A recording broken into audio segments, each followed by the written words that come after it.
All right. Good evening, doctors. So, welcome to your Biochem Refresher Lecture, Quiz Master Session 1, and Intro to Pediatrics.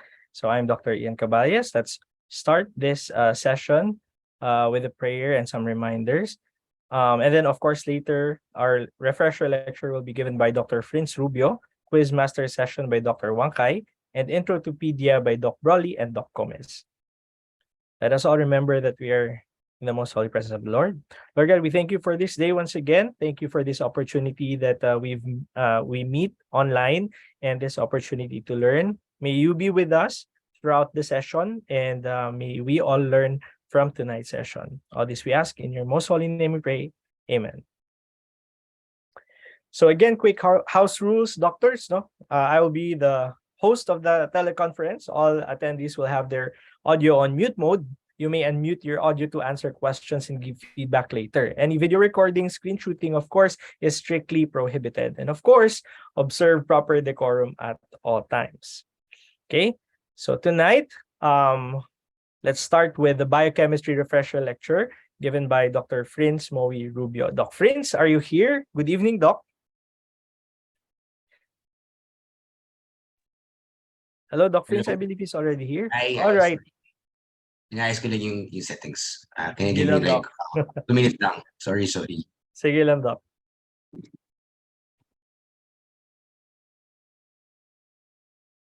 Let me stop my screen share.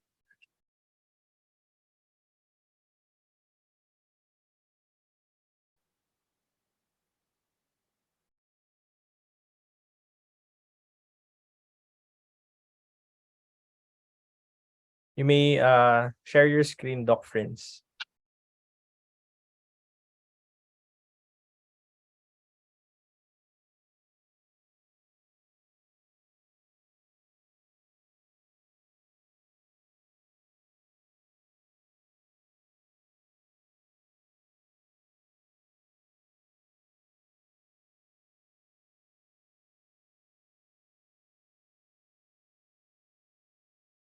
You're on mute, Doc. Kita ba yung screen ko? Not. Sorry. Right now, Doc, we cannot Yan. see. Ayan. Na ba? Ayan, okay, Okay. na. Okay. Alright. Sorry, kakagising ko lang. So, The floor is yours. sobrang sorry. Medyo dami lang ganap today. But guys, kamusta? I'm Dr. Rubio. So, hoping everyone is okay and fine. And welcome to my pros review Bali. Not pros actually, but it's more of summary lecture review to Bali for your biochemistry. Okay. So guys, for biochemistry, to give you an overview. So lately kasi there's been trends that it's a lecture about my lecture or Dr. Nubat's lecture, but kasi we've been telling people that you must read both topics. My lecture is actually introductory, meaning my lecture would actually be important para mag-get yung next topic, which is metabolism and genetics, to be taught by Dr. Baticulon. So you must master my part, and you must master Dr. Ronnie Bat's part as well. Although there are trends that more items are being asked under my topic, kailangan pa rin alam yung Dr. Baticulon. So I think that is important na ma-establish from this point pa lang na you need to master both set of topics, because my topics will cover structural biochemistry, of course, and some general chemistry, and nutrition. Especially nutrition, since nutrition is actually very applicable to the clinical sciences, especially in internal medicine, in pediatrics, and even in OB and surgery. So, ang goal ng aking lecture is to actually synthesize them, apply some clinical aspects, and you'll be surprised, you may find some items in physio, in microbiology, in the clinical sciences, and even in pathology. So, kasi yung mga references ko ay all from those subjects as well. Okay? So, ano lang, I would like to highlight important concepts lang in the in my handout, and also share you important topics. So, another thing to look forward to is that sa aking handout, there's this part wherein I made my own set of flashcards. Okay, naka-table format lang siya. Please master them hanggang pinakadulo page ng handout ko, kasi there are some concepts na they are not part of my main lecture, but they can be asked in the PLE. So please, namnamin nyo sila by every word na makita nyo sa last part ng aking handout. Okay? So with that said, okay, let's start our review. So some review of chemistry concepts lang. I just want to brief some important topics na of importance. Oops, sorry. Nawala pala. Wait lang.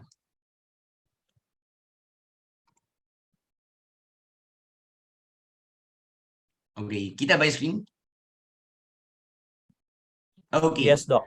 So let's talk about thermoregulation in humans. So it's an important topic that is usually not tackled in fusion and also in other topics, but can be asked in biochemistry. So organ responsible for controlling body temperature in the body, serving as body's thermostat, that is your hypothalamus. And there are 4 avenues on how heat loss occurs in humans. One is convection, conduction, radiation, and evaporation. Naturo ko na sa inyo iba dyan, guys, diba, right? Convection is occurring when there is the movement of heat across fluids, air and water. Conduction, direct na transfer ng heat from one object to another. Hinawakan mo yung mainit na pansit canton. Radiation, in the absence of gas molecules, in the absence of molecules, heat may be transferred from one source to another.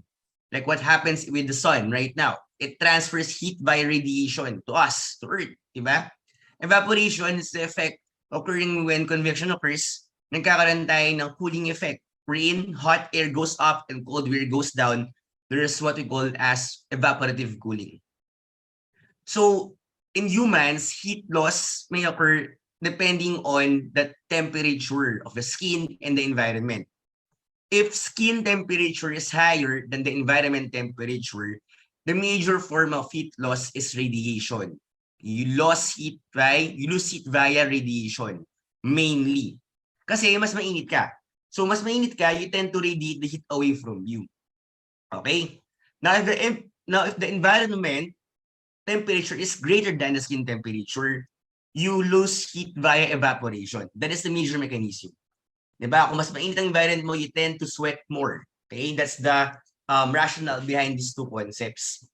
Now, what may affect thermoregulation by limiting sweat evaporation and thus heat loss? It's your humidity. So humidity actually sets kung kailan ka magkakaroon ng evaporation. And it makes sense, diba? Kung the higher the humidity you have, the higher the evaporative loss will occur. Now, how do you gain heat? So the body has its own mechanism of making heat. Okay? It's actually via shivering. Shivering is when we shiver. Hindi dahil kinikilig lang, or basta dahil kasi, when you shiver kasi, you actually have minor contractions in the body of your muscles. And when you make contractions, you actually make heat in the process. Actually, most contractions, most processes that you perform, most of it, yung ATP na ginagamit mo, ay nagiging heat in the process. Around 90%. Okay? We don't have a perfect machine because we lose heat most of the time in those processes. So when it happens, you create heat in the process. And shivering can be of 2 types. A low intensity or high intensity. So if you want to have if you want to perform shivering na pang long-term use, you'll have your low intensity shivering. Okay? Kasi ginagamit kayo ng fat. Fat is a form of macromolecule, diba? That can generate lots of energy and can be stored for a very, very long time. So low intensity shivering, doon ko kumakuha ng energy. Yung pang long term. Siyempre, kung gusto mo ng pang long term, yung may mataas na energy, diba? So pag short term lang, yung mabilisan lang talaga, glucose ang ginagamit mo dyan. So that is your high intensity shivering. Now, you can also have thermogenesis by not performing shivering. That is your non-shivering thermogenesis na ginagawa ng ating mga brown adipocytes. Brown adipocytes are actually cells that resemble your white adipocytes and are very prominent among young mammals and in babies. Pero over time, dahil hindi ka na nagkakaroon ng brown adipocytes, naubos din sila eventually, na-shift siya to the shivering mechanism. So habang wala ka pang shivering mechanism na develop for the young animals and to us mammals na mga bata pa, we use your non-shivering thermogenesis for heat generation. Okay? So that is an important concept I would like to highlight for the PLE.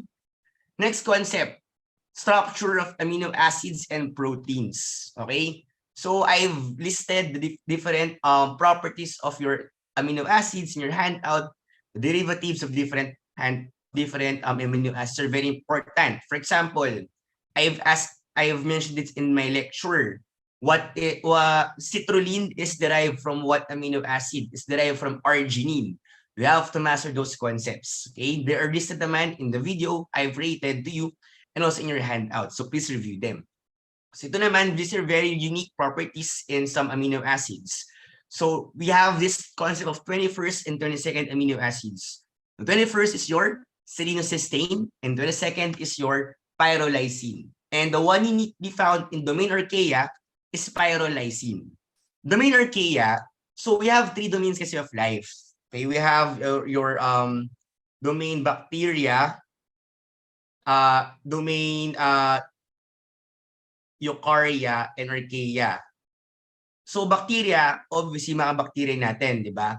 Eukarya, nandiyan yung ating mga tayo, eukaryotes bale. In between them kasi meron archaea. Archaea are eukaryote-like organisms na mas real sila sa eukaryotes pero mukha silang bacteria. Kasi usually they are single-celled organisms. So yun yung mga archaea natin.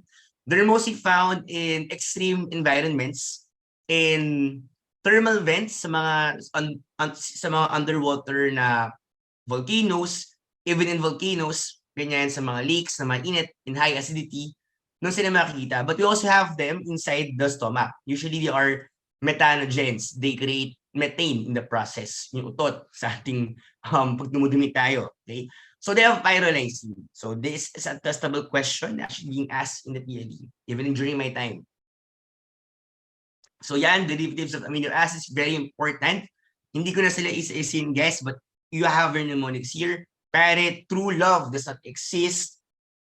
Ano pa ba? Dito, trip mo siya, no? Diba? So those are important na matanong talaga, but don't forget, in origin, you also have your citrulline. Okay? As one of the derivatives of arginine, creatinine, urea, and nitric oxide. And don't forget these two, lysine and methionine. Okay? Mga testable questions yan in the PLE. And of course, essentiality. I've discussed this multiple times. Essential kapag kailangan mo siya sa diet mo kasi hindi siya ginagawa ng katawan mo. Okay? It's very important kasi classical question yan since undergrad.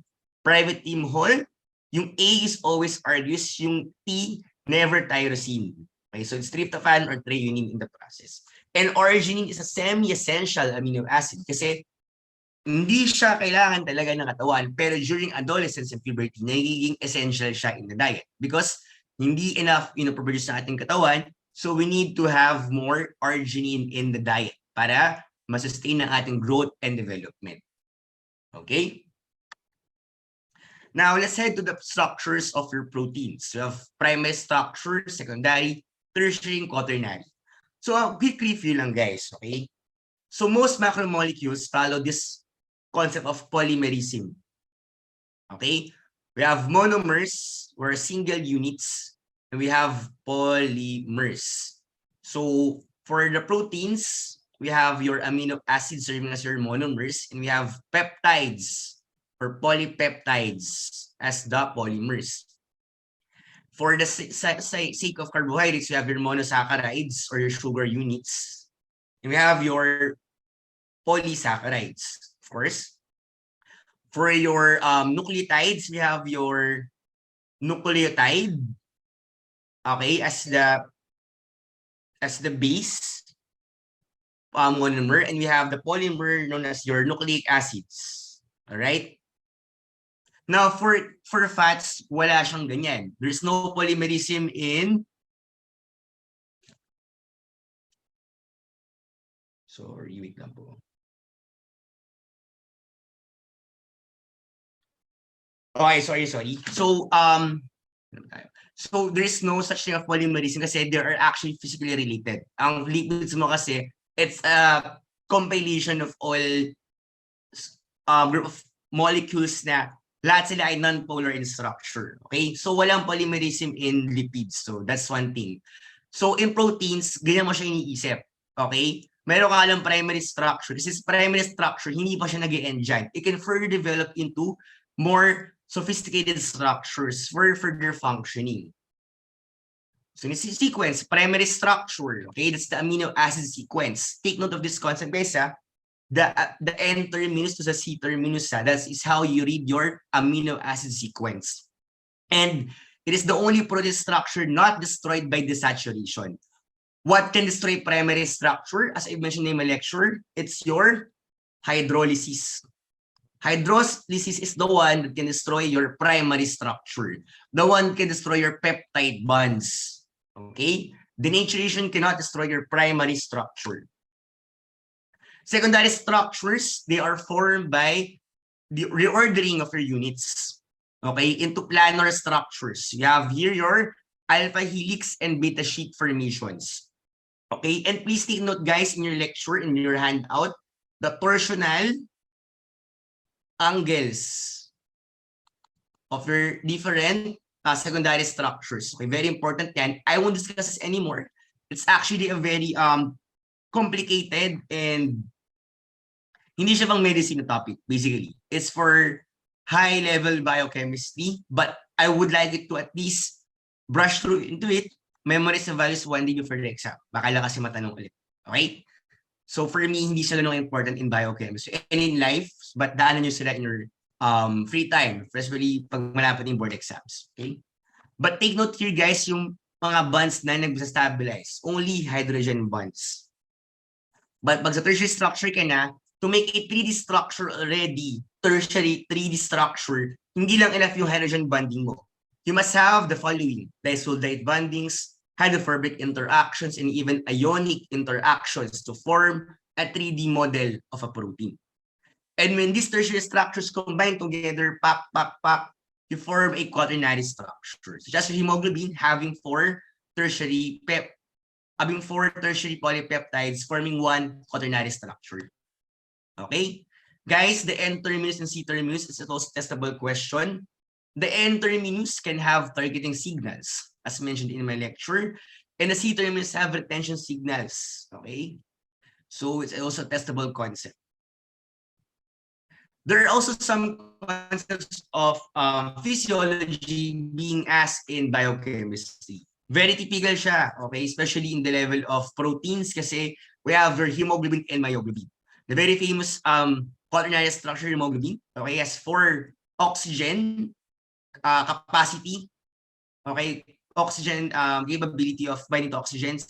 Myoglobin mo only 1 lang, okay? And yung myoglobin for storage, hemoglobin for O2 transportation siya. So, for the structures ng dalawa, myoglobin ay tertiary, hemoglobin ay quaternary in structure. I won't discuss this anymore. This is part already of your official lecture. But take note of your kabet, do the right thing, let go. Okay? Hemoglobin configuration is also important. In the exam, baka hindi mo makita to, relaxed form tsaka taut form. Pwede lumabas ay T form or R form. Pareho lang sila. Again, if you're relaxed, you are more huggable. So you can hug more oxygen in the process. But pag taut si ating mataray siya, ayaw makipag-hug. So you have low oxygen affinity. So, some concepts in fission na natanong actually in biochemistry. So, the increase in carbon dioxide level lowers the pH of blood, causing hemoglobin to release to the body tissues.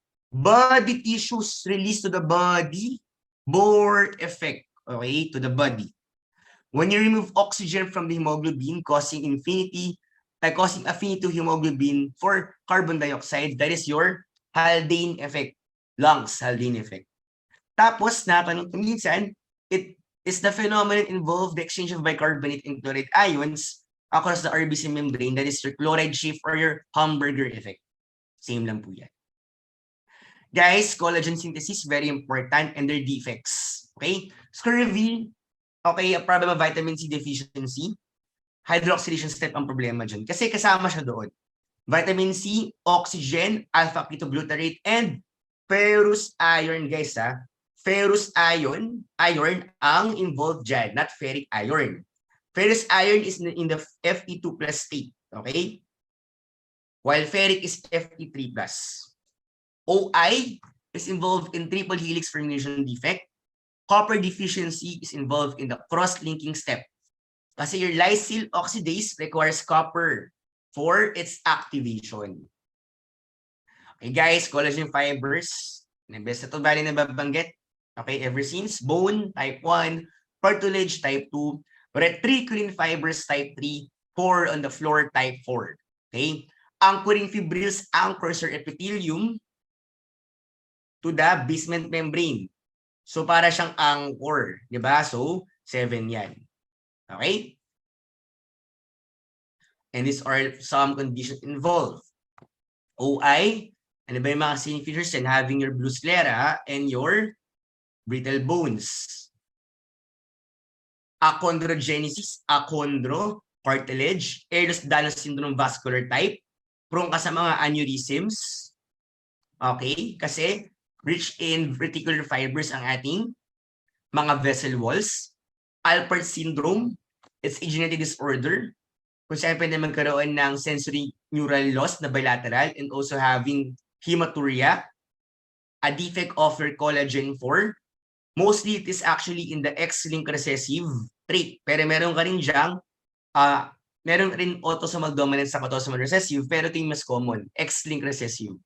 Goodpasture syndrome having anti-GBM antibodies targeting your basement membrane of the lungs, causing hemoptysis, and the basement membrane of your kidneys, causing hematuria in the process. And Goodpasture syndrome is what type of hypersensitivity? Baka matanong ng sapato, it's actually type 2 hypersensitivity kasi it's actually antibody mediated. Wala yung immune complex mediated. Okay, it's actually type 2 kasi it's being mediated by your anti-GBM antibodies. Okay? Immunoglobulin structure. Please master this image. Maraming pwedeng matanong dyan. Okay, very important. So take note that immunoglobulins are actually oligomeric glycoproteins. So meaning, they are proteins mainly na meron mga glucose structures attached to them, generated by plasma cells, which are derived from B cells, and have heavy change determining its isotype, pwedeng IgM, IgG, IgA, IgD, IgE, light chain, scrutiny, kappa, and lambda. Look at the structure, guys. You have here the Fab portion and the FC portion. The Fab and FC are connected by a hinge. A hinge rich in disulfide bridges. Therefore, marami diyang mga, anong amino acid ang marami dyan? Pag amino acid, cysteine. Okay? Cysteine po ang amino acid dyan. When two cysteine form together and form a bridge, ang tawag sa kanya ay cysteine. Okay? Nawala yung e-ballet. So sa hinge mo, marami dyan disulfide bridges. The Fab contains the variable region kasi yun yung dumidikit sa ating mga antigens ng ating mga microbes. Ba't kailangan siyang variable, pabago-bago per immunoglobulin? Kasi kailangan mo ng diversity. Para yung isang immunoglobulin is only specific for one specific microbe. Paiba-iba sila per microbe. Okay? So FC, the crystallizable site, dyan nagkakaroon ng effect. Okay? So pag dumikit siya sa ating microbe, yun yung effect ng ating Fab, yun yung function niya. Yung FC, doon magkakaroon ng functioning. Ano yung magiging effect ng immunoglobulin afterwards? Okay?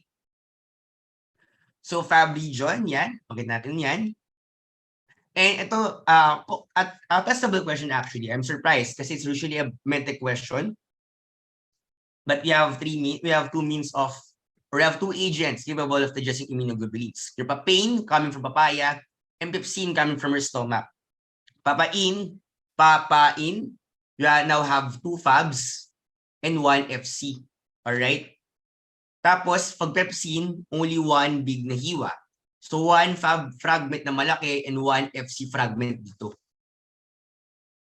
And guys, the testable questions is may PLE epitope. Epitope, di ba may E ang antigen mo? Siya yung merong epitope.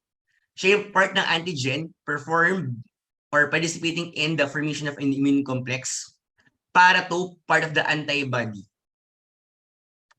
Okay, so guys, what is the most produced antibody in the body? It's your, not IgG guys, it's IgE, ang most produced antibody. Okay, ang IgE mo in the serum is actually monomeric in structure. Pero kapag nasecrete na siya sa ating mucosa, it's actually dimeric. Dok, bakit siya pinaka-most produced? Kasi it is actively being produced in the mucosa of our body. Sa ating oral cavity, sa ating urinary tract, sa lower urinary tract natin, sa ating genital structures, sa ating mga mata, mucosa. It's being actively made by the body. Pero pag ang usapan na ay serum, IgG ang pinaka marami. Pag sa serum ang usapan natin. So yan ang structure ng ating mga antibodies. Kapag sa mucosa na, dimeric na siya ang IgA. Ang IgM mo kapag nalagay na sa serum, pentameric siya. Pero kapag nakadikit si IgM sa cell membrane ni plasma cell, siya ay nasa form ng monomeric or monomer. Okay? Ang capable mag-complement activation si IgG and si IgM, ang nakakadaan ng pasyente ay si IgG. Okay? So if meron kang infection na neonatal, gusto mong malaman if meron siyang infection, you don't use IgG. Use IgM kasi baka masama yung IgG ni mommy na pasa sa placenta na puna sa baby. So mali yan. Kailangan mo gawin is IgM for testing for torch infections. So yung rationale behind it. Okay? Baka matanong yan sa exam. IgE elevated in helminth infections and can cause mast cell activation. Okay? The surface immunoglobulins on naive B cells can be M and D. Okay? Kapag naive B cells ka. Naive B cells, sila yung mga B cells na hindi pa na-expose sa microbes. So, IgM tsaka IgD meron sila. At yung IgM na yan ay in the monomeric form pa lang. Pero pag nilabas na siya ng ating B cell, naging plasma cell na siya, magiging na siyang pentameric form afterwards. Primary immune response, the first response to an microbe, okay, mahina lang yan una. Pero punong-puno ng IgM yan. The next response afterwards, sobrang taas na ng response mo, marami ka nalalabas na antibodies. This time, mostly IgG na sila valid. And can be asked in Fisho, para naman ba sa Fisho to dati, ano daw yung merong immunomodulation function? It's IgD raw, apparently. Okay? Oops, sorry.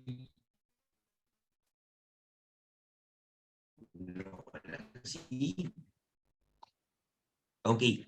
Well, that's all for your proteins. Now let's head for lipids, okay? For lipids, take note of the following. Okay? Hello?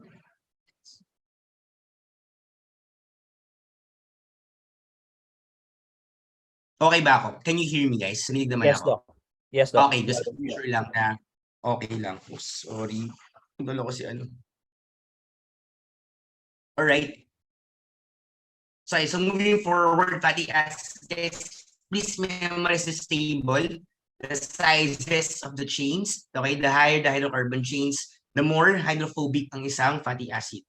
With that said, the only ones that are not absorbed directly by the bloodstream are long-chain fatty acids. Kaya ma-absorb ng ating bloodstream ang ating medium chain tsaka short-chain fatty acids. Kaya binibigay sila sa mga taong deficient in fat supply. Okay, kapag wala ka ng thoracic duct, you give MCFA tsaka SCFA in the process. The bonding, okay, gano'ng karami sila? Saturated fatty acids, wala kang bonding. Pero pag meron kang isa, automatic ikaw ay isang UFA. Pag same side sila, cis yan. Diba? Pag opposite, trans yan. Okay? Ito ay isang saturated fatty acid. Ito naman ay isang MUFA. Kasi you have at least one monounsaturated fatty acid. One double bond. Multiple double bonds, at least dalawa, UFA na yun already. Okay?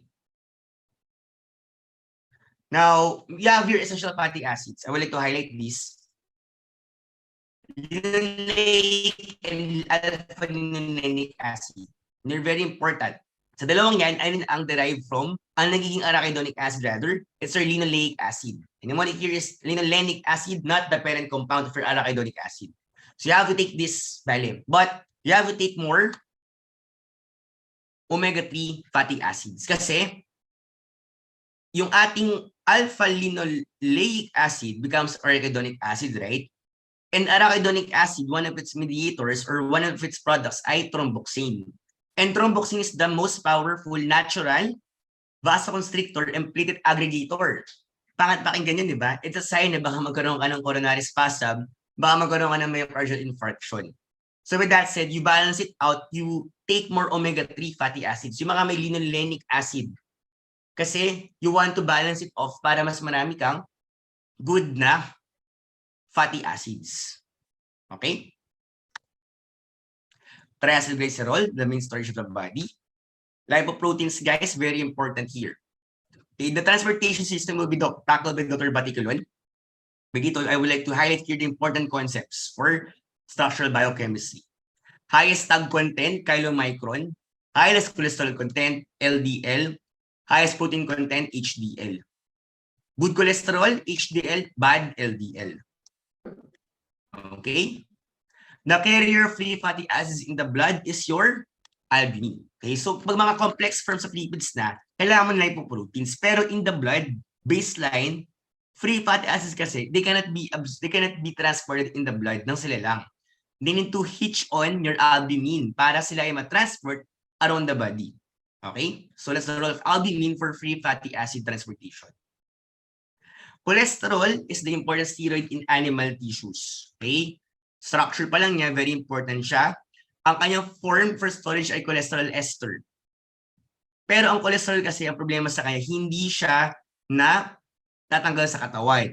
Kailangan mo siyang ilabas, basta hindi siya na destroy biochemically. Rather, kailangan mo siya gawing bile acid para siya ay malabas mo sa iyong dumi afterwards.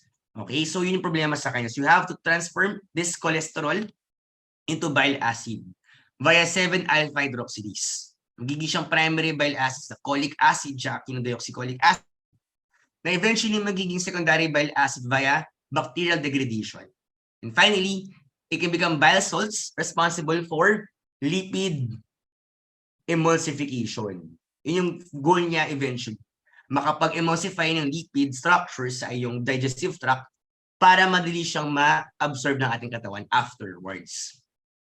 Most abundant bile in the body is your cholic acid, while the most toxic is your litocholic acid. Okay, nucleotides naman tayo dito. Alam niyo na to guys, okay, nucleoside only based in sugar. Pero pag may kasama kang phosphate, nucleotide na siya. What I want you to know here are the different bond names. Yung nagdidikit sa base natin, that can be a purine or pyrimidine to our sugar ay N-glycosidic bond. Sugar to the first phosphate ay ester bond. But phosphate to other phosphate, anhydride bonds ang dumidikit dyan. Okay? Nucleic acids, di ba? Sila ang ating sila ang ating polymers ng ating mga nucleotides. And the bond is 3 to 5 phosphodiester bond. But, huwag kayo man ito guys ha. When you read the sequence, it's from the 5 end to 3 end. Remember those things ha. Ang bond, 3,5 phosphodiester bond. Pero pag binasa mo siya, from the 5 end to the 3 end. Okay? That's the testable question here. Pag amino acids, how do you read the sequence? From the N terminus to the C terminus. Para siyang amino acid. Okay? Pag sa nucleic acids, 5 end to 3 end ang basa sa kanya. Okay, nucleic acids guys, alam niyo na yan since high school. Nucleus, DNA, RNA, cytoplasm. Take note that ang pareho lang ay cytosine. And some overview of RNA lang, the only protein coding is your RNA na messenger. The rest are non-protein coding.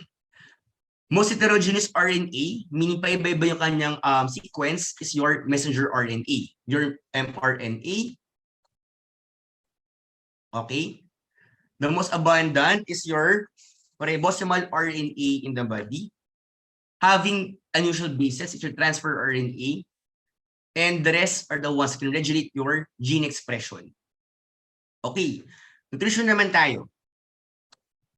So, nutrition guys dito, it's very important. Don't overlook this concept kasi it can be asked mainly in pedia. The name of your exam in pediatrics is Nutrition and Pediatrics. Okay, no overlook na meron siyang nutrition component. It's actually part of its objective ng exam na yan na merong nutrition questions sa pedia. But lately kasi, nalilipat siya sa biochem. It also makes sense kasi nga biochem is the basis for nutrition eventually. Di ba? So, kailangan master mo siya sa level pala ng biochem natin. Okay? So, wasting and stunting. Wasting, kapayatan, acute malnutrition. Stunting, chronic malnutrition. Now, dito guys, for PM, kailangan alam mo dyan yung pinaka-difference nila. And ano yung mga rational, bakit ka mayroong mga features of kwashiorkor. Marasmus, mainly, mataas ang caloric deprivation mo. In general, wala kang macromolecules. So, ikaw ay very payat. Wala kang edema. Pero pag kwashiorkor ka, only protein is problematic. If you have poor protein, automatically guys, you will have hypoalbuminemia. Hypoalbuminemia has a function in the bloodstream. For having its oncotic pressure na very high, it actually attracts water molecules towards it in the bloodstream. So nangyayari, hindi ka nagkakaroon ng fluid sa iyong interstitium. You actually increase the intravascular fluid in the blood vessels. So pag nawala ka ng albumin, tatagas ng tubig from the blood vessel going to the interstitium. Magkakaroon ka ng edema, magkakaroon ng tubig sa iyong tiyan, having ascites, okay? Poor ang iyong protein. So magkakaroon ka ng flaky paint appearance ng iyong skin kasi you need protein for its nourishment, okay? Magkakaroon ka ng fatty liver kasi wala kang apolipoproteins, the protein component of your lipoprotein. And without them, hindi mo malilipat yung mga lipid molecules ng iyong liver to the peripheral tissues. So they tend to stay in the liver. Okay, yun yung nangyari doon. Okay? So guys, marasmus, muscle wasting, kwashiorkor, you have your meals. Malnutrition, edema, anemia, fatty liver, and skin lesions. Okay guys, energy content of food. Okay, lahat yan guys, meron ka dyan makuha ang energy content. Carbs 4, protein 4, fat 9, alcohol 7. So alak, meron pa rin yan. Pero guys, take note of this value. What if ang tinanong sa exam, what is the kilojoules found in 1 gram of carbohydrates? So ang sagot dyan ay 4.2, ay wait lang, 1 gram of carbohydrates, diba? So it means 1 gram of carbohydrates, meron niyang ilang kilocalories? 4 kilocalories, di ba? E tanong, ilan ang kilojoules sa isang 1 gram? So 4 times 4.2. So meron 16.8 na kilojoules in 1 gram of carbohydrate. So take note of this concept, ha? Baka lang matanong yan, okay? And parang natanong siya ata.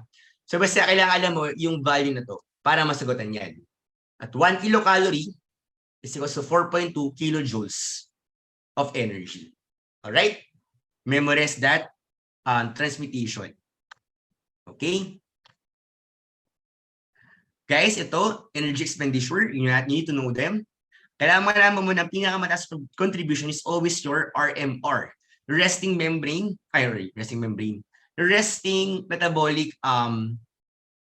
rate. Tapos, yung pinaka-konti sa thermic effect or diet-induced thermogenesis. The one allowing you to digest and absorb food in the body. And physical activity, for obvious reasons, is always variable, even if you're sedentary or not. Yan.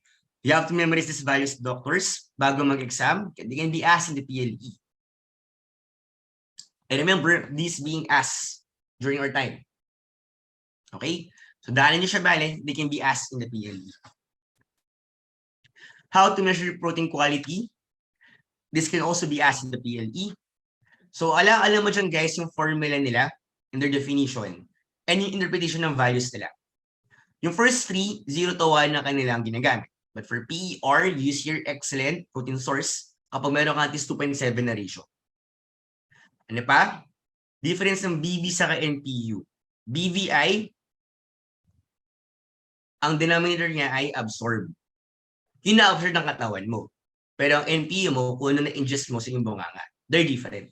Okay? Take note of this differences among your dietary protein quality measurement tools. Okay. Hormones and their breastfeeding. Ductal development, estrogen. Epithelial differentiation, progesterone. Lactogenesis, prolactin. Milk letdown or expulsion, oxytocin. Okay. Guys, both kinds of milks, colostrum at mature milk, have virtually absent vitamin K and very low levels of vitamin D. Hence, in America or in the US,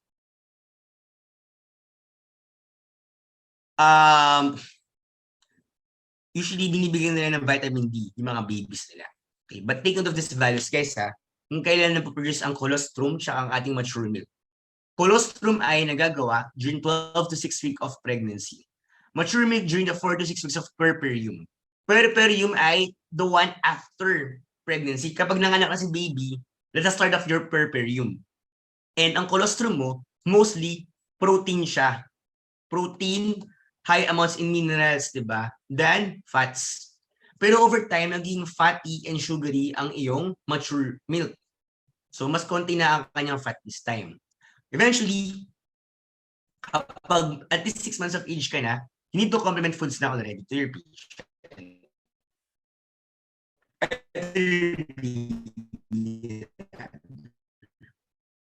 Okay? Alright.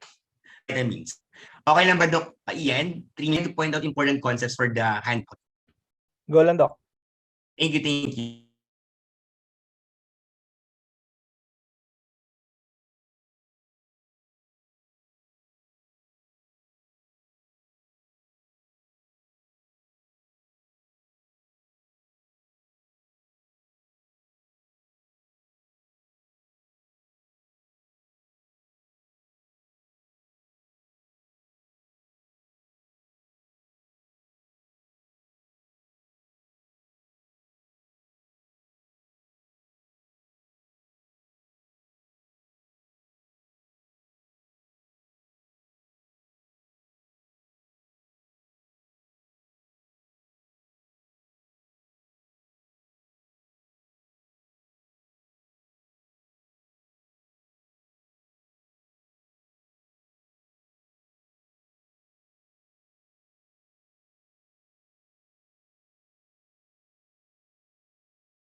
Hi, sorry, I had to take a break lang.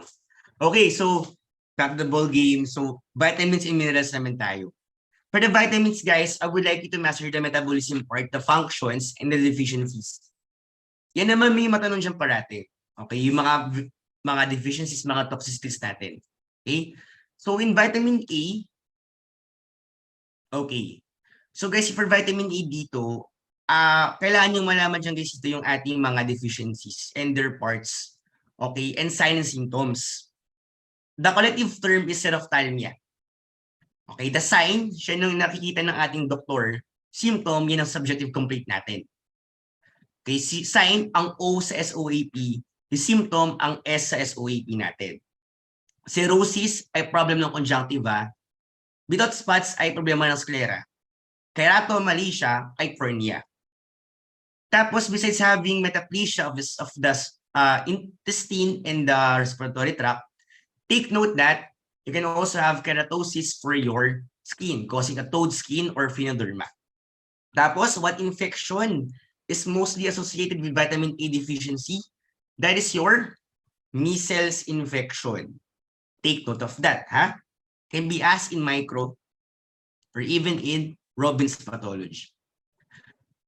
Kapag toxicity naman, there are two forms, acute and chronic. Acute usually occurs kapag sobrang taas ng vitamin A na na-absorb mo in one time, big time. Usually nangyari yan sa mga Arctic explorers who decided to eat a polar bear liver. Kuwawa naman si polar bear, kinain yung liver niya. So in the process, nagkakaroon ka ng pseudotumor cerebri. Pero pag chronic problems naman of vitamin A can be seen in having fractures sa hip natin, saka can be a teratogen for your pregnant women, especially in the first 8 weeks of life. Okay. Vitamin D deficiency and toxicity. Madali lang yan guys. Kapag before the closure for epiphysis, rickets ka. After that, osteomalacia ka. Vitamin D, ano bang function niya? Increases the calcium and phosphorus absorption in the GI tract. So we have more calcium in the blood. Calcium causes what? Smooth muscle contraction. Can cause hypertension. Okay, so you can have hypertension or high blood levels in vitamin D toxicity. Moreover, you have excess calcium in the blood. And calcium in excess can be deposited in the soft tissue, causing metastatic calcification, which is different from dystrophic. Okay, iba ang ating dystrophic calcification. In dystrophic calcification, nagkakaroon ka ng calcium deposition kapag meron kang damage na soft tissue. Okay, doon ka magkaka-dystrophic calcification. Pero in metastatic calcification, kapag excess ang calcium in the blood, it can be deposited throughout the body, mainly in soft tissues. Okay? So iba ang kanilang cause dito. Dystrophic, damage ang cause niya. Metastatic, hypercalcemia ang cause niya. Vitamin E deficiency and toxicity. Vitamin E is a very strong antioxidant, mainly your alpha tocopherol. Ang vitamin E, ang ginagawa niya ay prevents your lipid peroxidation of the cell membranes, mainly your RBCs. Kasi nagkakaroon siya ng radical formation. So kapag wala ang vitamin E, magkakaroon ka ng lipid peroxidation. Masasira si RBC mo, yung membrane niya. Pag nangyari yan, magkakaroon ka ng acanthosis. Okay? Parang may mga kanto-kanto ang RBC natin. Remember, biconcavity is the rationale why your RBCs can pass through very, very small capillaries. Okay? Even smaller than the RBC itself. If you have this kind of RBC, it's very defective.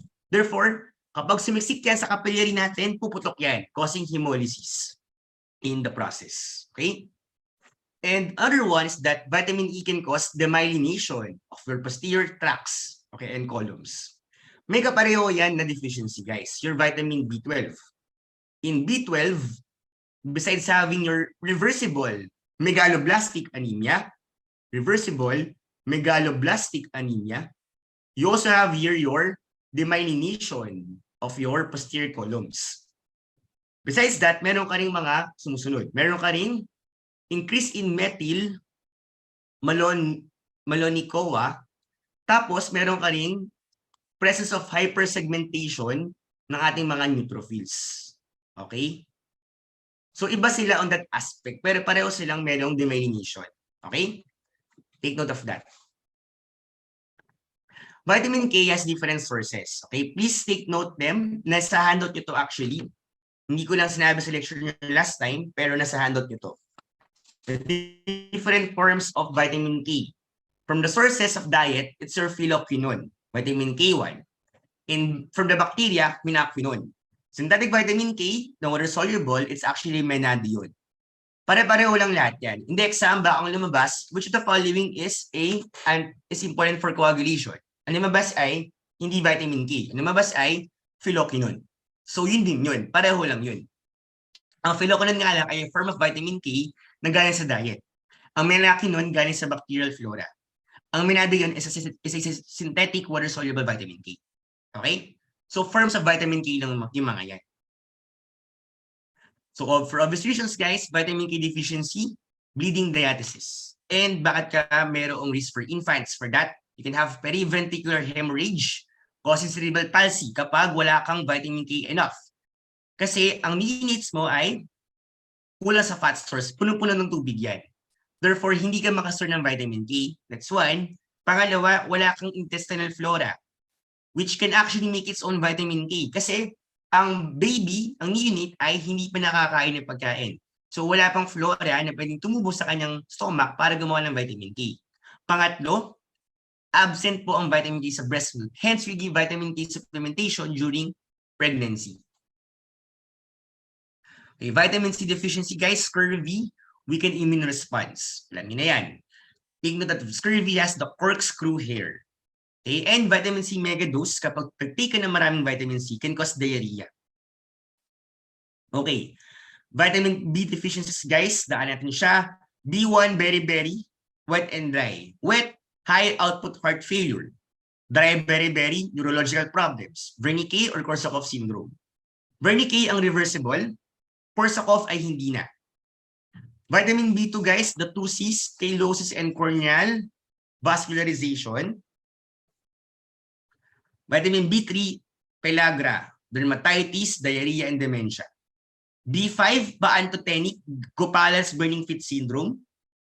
B6, guys, diba, it's for amino acid metabolism. So you have your problems with amino acids, mainly your neurological manifestations. Kasi problem siya ng neurotransmitters mo. Mga glutamate, okay? Glycine. And you can also have pellagra-like syndrome. Kasi you need vitamin B6 and B2 para gumawa ng niacin from tryptophan. Diba? Mainly vitamin B6 than B2. Mas malaga siya sa metabolism na yun. So if meron kang vitamin B6 deficiency, it need to pellagra-like syndrome. B7 can have problems with hair, alopecia. Ang testable dyan is your avidin. Avidin is mainly found in egg whites. Alam ko, sabi nila sa libro, if you eat 20 raw egg whites in a day, pwede ka magkaroon ng vitamin B7 deficiency. Kasi you have large amounts of avidin that avidly binds to biotin, preventing its reabsorption or preventing its absorption in the GI tract. Okay? Konti lang ang ating toxicity sa ating vitamin B complex kasi siya ay isang water-soluble vitamins. Lagi mo siyang iniihi every day, right? So pag B6 ka, you have your sensory neuropathy. Pag B3, you have hepatotoxicity and podagra. Podagra ang matanong dyan, can even be asked in pedia. Okay? And facial flushing. B9 and B12 both have anemia, megaloblastic anemia. That is reversible. Pero, ang merong neurological problems ay vitamin B12 and it's irreversible. Both can cause homocystinemia and folic acid deficiency. Pero, ang merong mataas na methylmalonic acid ay vitamin B12 kasi siya ang important na vitamin para ma-convert siya into succinyl-CoA. Okay? Helminth causing cobalamin deficiency. Okay? Dilatum, fish tapeworm, may be used for therapy for APL. Ano yan? All-trans-retinoic acid. Okay? Take note of that. A form of vitamin A. That can be used for therapy for acute promyelocytic leukemia. Can reduce NTDs and acute lymphoblastic lymphoma. Folic acid. Ito guys, storage duration ng ating B9 at B12. Bago ka magkaroon ng folic acid deficiency, Kailangan maubos ang store mo for 3 to 4 months. Cobalamin, 3 to 4 years according to Harrison's. Alright, minerals naman tayo guys dito. Ferrous iron and ferric iron. Lagi lumalabas yan. Lagi nagkakamali yung mga estudyante. Ferrous iron, the ferrous state, the reduced state, pare-pareho lang yun. Ferric state, the oxidized state, pare-pareho lang yun. Pag oxygen binding, pag absorption ng duodenal enterocytes, saka kapag, ano pa, yung sinabi natin kanina, kapag, sinabi ko kanina, for that, oxygen, absorption, saka for making vitamin, for making collagen, kailangan naka-ferrous form ka. Okay? Ferric iron naman for transportation in the blood for transferrin and for storage ferritin. Okay? Yan. Copper metabolism naman tayo. Copper metabolism, Menkes ang deficiency, Wilson ang ating toxicity. Menkes, you have your kinky scare, kinky or silly hair for Menkes, kinky Menkes. Wilson naman, you have your Kaiser-Fraser rings. In the decimate layer guys of the cornea.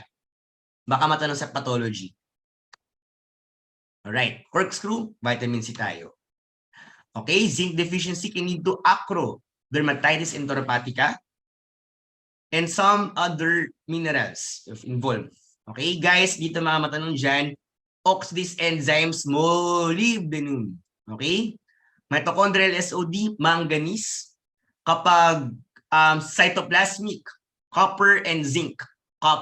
Kasi diba, cytoplasmic, copper and zinc ang kailangan dyan. Okay, and your Kishan or myopathy, selenium. Cushing-Beck disease, selenium toxicity naman siya. Vitamin deficiencies with microcytic anemia. Iron, check. Vitamin C, check. Kasi kailangan mo ng vitamin C para ma-convert si iron into its ferrous form, right?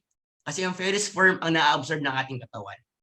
And B6 also can cause that. Kasi it can cause microcytic anemia. Okay? Macrocytic naman ang B9 tsaka B12 natin. And also, ano pa? Cobalamin deficiency can cause also macrocytic anemia. Kasi cobalamin is the substrate of your B12. Ay, sorry, not cobalamin deficiency.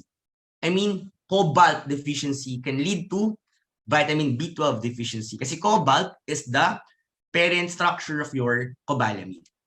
Okay? Guys, complex molecules naman tayo dito, guys. Ang kailangan kong ituro sa inyo, guys, na important ay the sugar units. Okay? Before kasi ito lang lumalabas the location. But you have to know also, guys, here, the components of your different glycosaminoglycans. Please memorize them, guys. Okay? Yan. Okay? Ito, I memorized them before for the exam. Kasi medyo nakakasuyo siya i-memorize. Baka makalimutan ko agad. So usually, yung mga values na yan, yung mga ganyan concepts, I memorize them a day before the exam. Okay? Para refresher lang siya balik. And easy to make hatak sa yung utak. Okay? And guys, most common gag in the body is chondroitin sulfate, not hyaluronic acid. It's a misconception. Pero siya ang pinakamalaki. Si hyaluronic acid kasi siya ay independent. It doesn't need a protein core. Okay, unlike the other 5, they need a protein core to make proteoglycans. So hyaluronic acid is a non-proteoglycan forming glycosaminoglycan, as mentioned in the lecture. Okay? Enzymes, okay, they are the ones catalyzing. They do not affect your Le Chatelier's principle. They do not affect chemical balance. They affect the rate of the reverse and forward reaction speed. Gaano kabilis gumagawa ng reaction via lowering of the activation energy. And enzymes are not only proteins. Meron din mga RNA molecules called your ribozymes.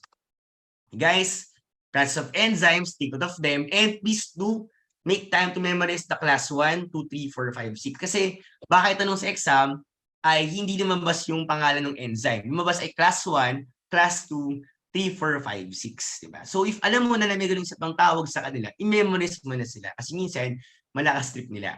Okay? You have to know the alternate names of these different terminologies. And of course, rate-limiting enzymes, guys, minsan ginatanong, minsan natanong sila. But if you know them, guys, by heart, walang problema. Matik naman yan eh. In metabolism, guys, what you need to memorize are the following.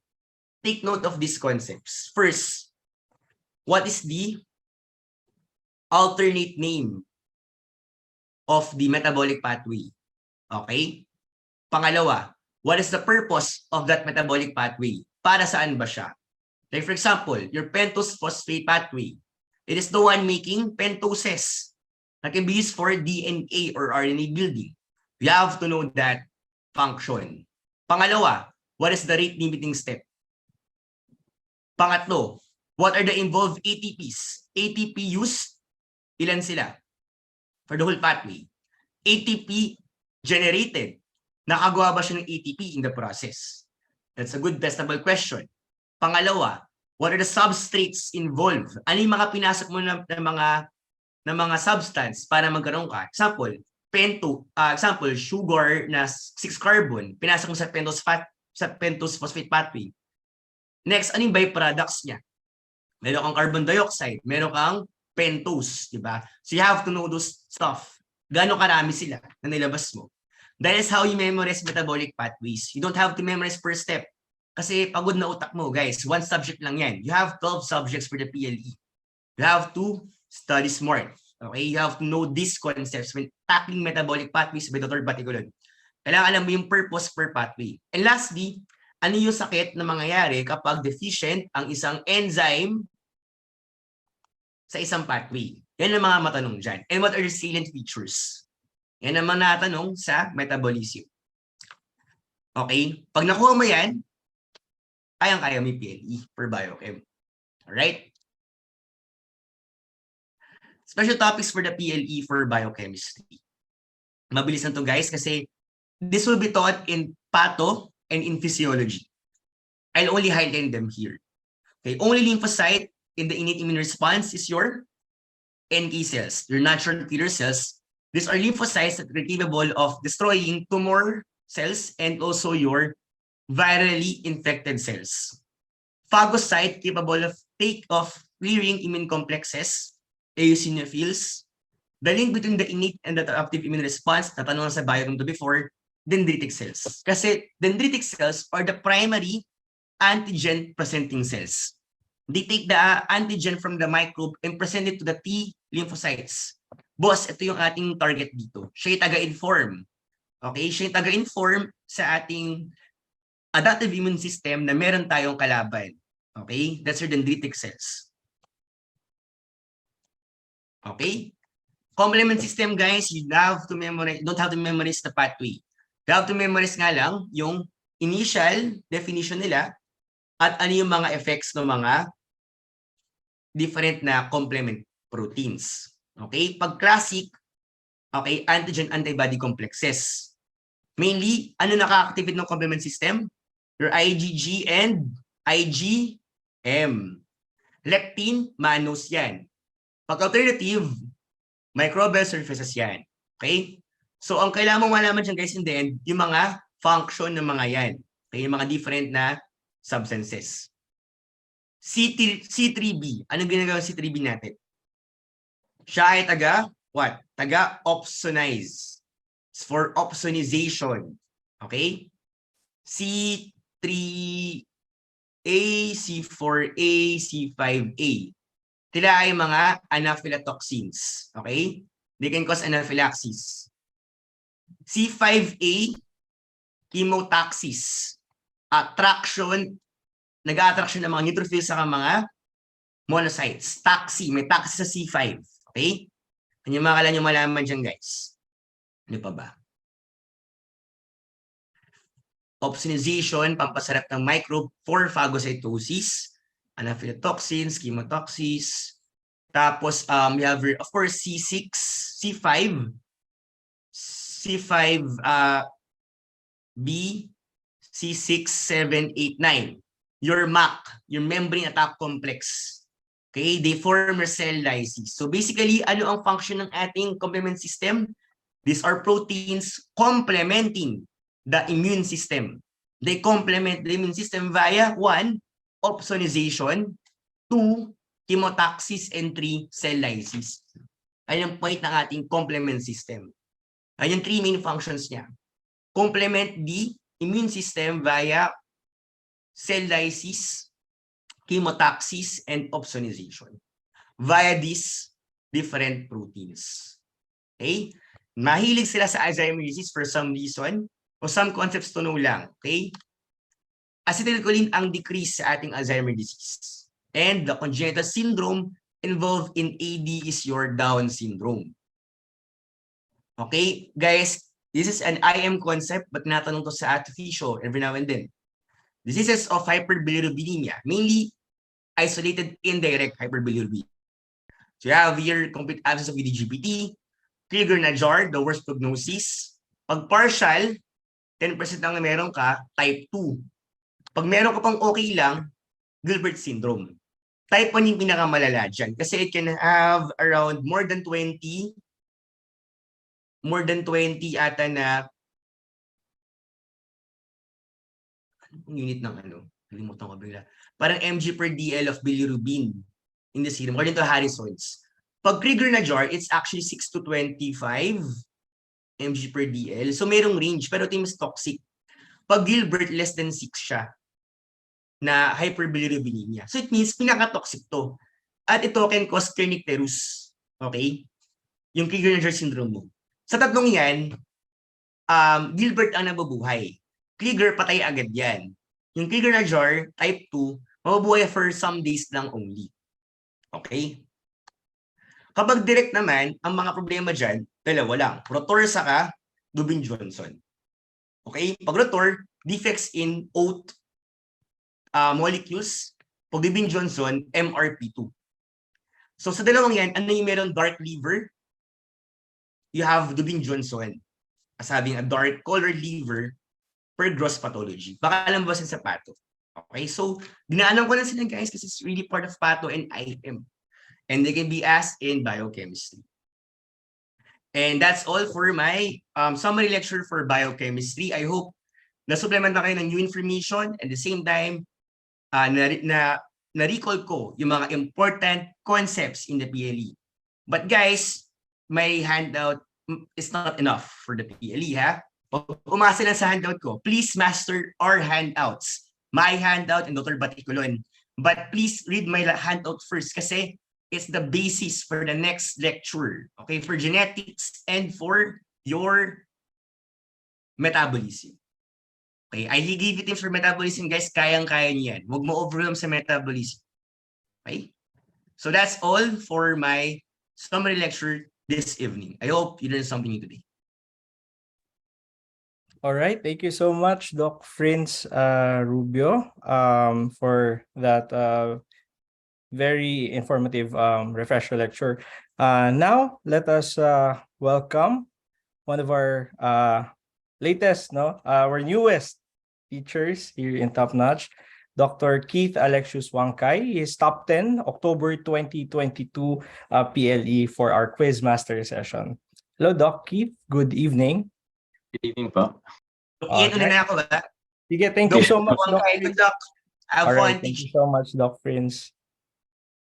Okay, you may share your screen, Doc Keith.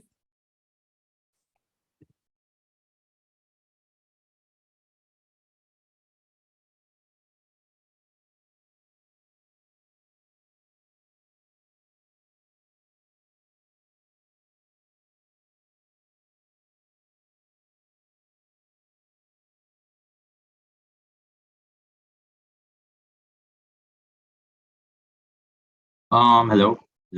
Okay, so good evening, everyone. I'm Keith Alexius Wangkai, and I'll be your quizmaster for tonight for biochemistry. So without further delay, let's get started. So question number 1, the Krebs cycle occurs in what part of the cell?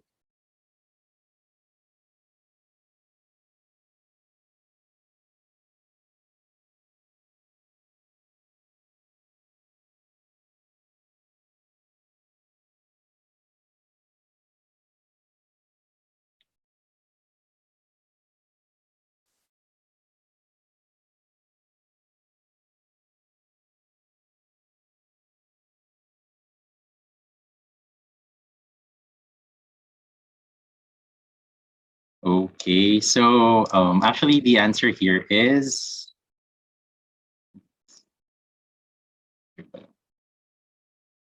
ayun. So the answer here is the mitochondria. So actually, this is one of the very few relatively straightforward questions that came out in our recent board exams. And for many of you, the answer may be relatively simple, but it seems nga sa poll, may nagkakamali pa rin dito. And now-confuse actually mga locations ng mga important metabolic processes natin. In this case, the Krebs cycle, also known as the tricarboxylic acid cycle or the citric acid cycle, actually occurs in the mitochondria. So, again, the reaction is known by many names, including the tricarboxylic acid cycle or the citric acid cycle. Some other pieces of information I'd like you to know is that the Krebs cycle is also known as an amphibolic reaction, which means that it's both a catabolic and anabolic reaction. It is catabolic because some of its products, like for example, citrate, which is a 6-carbon molecule, can be broken down into simpler products like alpha-ketoglutarate, which is a 5-carbon molecule. It is anabolic because some of its intermediates, for example, here it's succinyl-CoA, can be involved into, can be a precursor for important products like, for example, heme synthesis, in this case for succinyl-CoA. The Krebs cycle also involves what is known as anaplerotic reactions, which are reactions that replenish intermediates of the pathways. Ibig sabihin lang nun, guys, ay may mga ibang reactions outside of the Krebs cycle na pwede mag-refill or restock mga molecules na nakikita nyo dito just in case na maubusan sila. Kasi as previously mentioned, potentially kasi pwede magamit yung ibang intermediates dito for other products. Like I mentioned, yung succinyl-CoA being an intermediate for heme synthesis. So important na ma-refill mga molecules na to just in case na magamit sila for other processes. Other information I'd like you to take note of is which steps of the Krebs cycle are irreversible. In order are pyruvate dehydrogenase, citrate synthase, isocitrate dehydrogenase, which is the rate-limiting enzyme. At least memorize nyo lang to. And alpha-ketoglutarate dehydrogenase. My personal mnemonic for this is pro-CIA, so I just imagine a professional CIA agent. Okay, so on to the next question. It is very similar to this one, pero maybe a little trickier. So, fatty acid synthesis occurs in what part of the cell?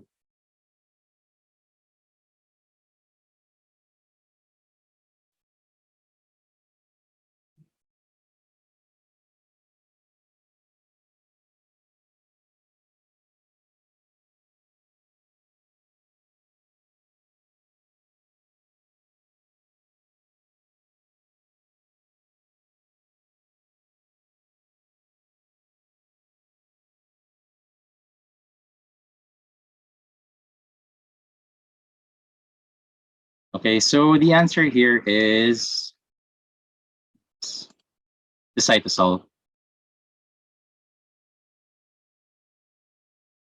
Actually, guys, yung gusto ko sanang main takeaway nyo dito ay iba actually ang fatty acid synthesis sa ketogenesis, sa lipogenesis. Likewise, sa opposite, mga catabolic reactions nila like beta oxidation, ketogenolysis, and lipolysis. When reviewing for these concepts personally for the first time, I actually found them very confusing. Kasi kaya nalito ako palagi sa mga rate-limiting enzymes or location nila and substrate kasi yun medyo parang na-interchange yung tatlong terms na to sometimes. So nagkataon lang kasi na it turns out na hindi lang pala ako, and sa poll, parang ganun nga rin, although most of you got the correct answer naman. Anyway, fatty acid synthesis is very self-explanatory. It's the process of making fatty acids and occurs in the cytosol as seen on the right. So ketogenesis, on the other hand, is the process of making ketone bodies like your beta-hydroxybutyrate, acetoacetate, and acetone, which are important energy sources, except for acetone, which is just you breathe it away in states of prolonged starvation. So ketogenesis, meanwhile, occurs in the mitochondria. Lipogenesis, lastly, is sometimes casually interchanged with fatty acid synthesis, but strictly speaking, lipogenesis actually refers to the process of making triacylglycerides or your tags via esterification of glycerol with 3 other fatty acids, which occur in the endoplasmic reticulum. So, as mentioned previously by Dr. Rubio, triacylglycerides are the storage form of the fats we have. On the other hand, fatty acid breakdown or beta oxidation, as you can see on the right, occurs in the mitochondria, as noted by the brackets. For very long chain fatty acids, it's actually occurs in the peroxisome. And ketogenolysis, which is the opposite of ketogenesis, actually also occurs in the mitochondria. So parehas lang sila ni ketogenesis. Or more specifically kasi, ketogenolysis occurs in extrahepatic tissue. So hindi siya nag-occur sa liver kasi yun nga, yung liver nagpo-produce para magamit ang ibang parts ng katawan. And lipogenesis occurs in special organelles found in adipocytes called lipid droplets. Okay, so next question now. What is the total caloric content of a meal if the nutrition label states that it has 50 grams of carbohydrates, 20 grams of protein, and 10 grams of fat? By the way, Doc, you may read out loud yung percentage per each choice for the benefit of those watching on the portal. Thank you, Doc. Okay pa, thank you.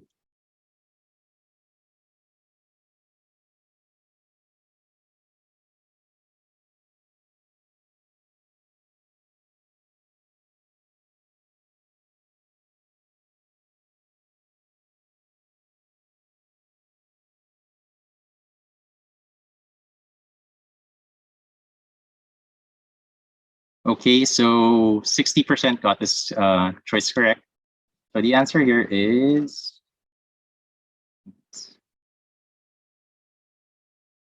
the answer is letter C. So let's quickly calculate, guys. This is a very high-yield concept kasi na-complicate siguro lang ng question. So again, I've mentioned to kanina. Remember, guys, that the single gram of carbohydrate and protein is 4 kilocalories. The single gram of fat is 9 kcal, and alcohol is also, alcohol is 7 kcal. So let's calculate it together. So 50 times 4 is 200, plus 20 times 4 is 80, plus 10 plus 9 is 90. So 90 plus 80 is 170. And if you add the 200, that's 370. So baka may nakuha, baka narulat nyo agad yung letter B kasi multiples of 10 naman to. So imposible naman maging 1 yung dulo. And if you quickly estimated siguro, baka marulat nyo rin yung letter A kasi medyo malayo na siya sa sagot. So,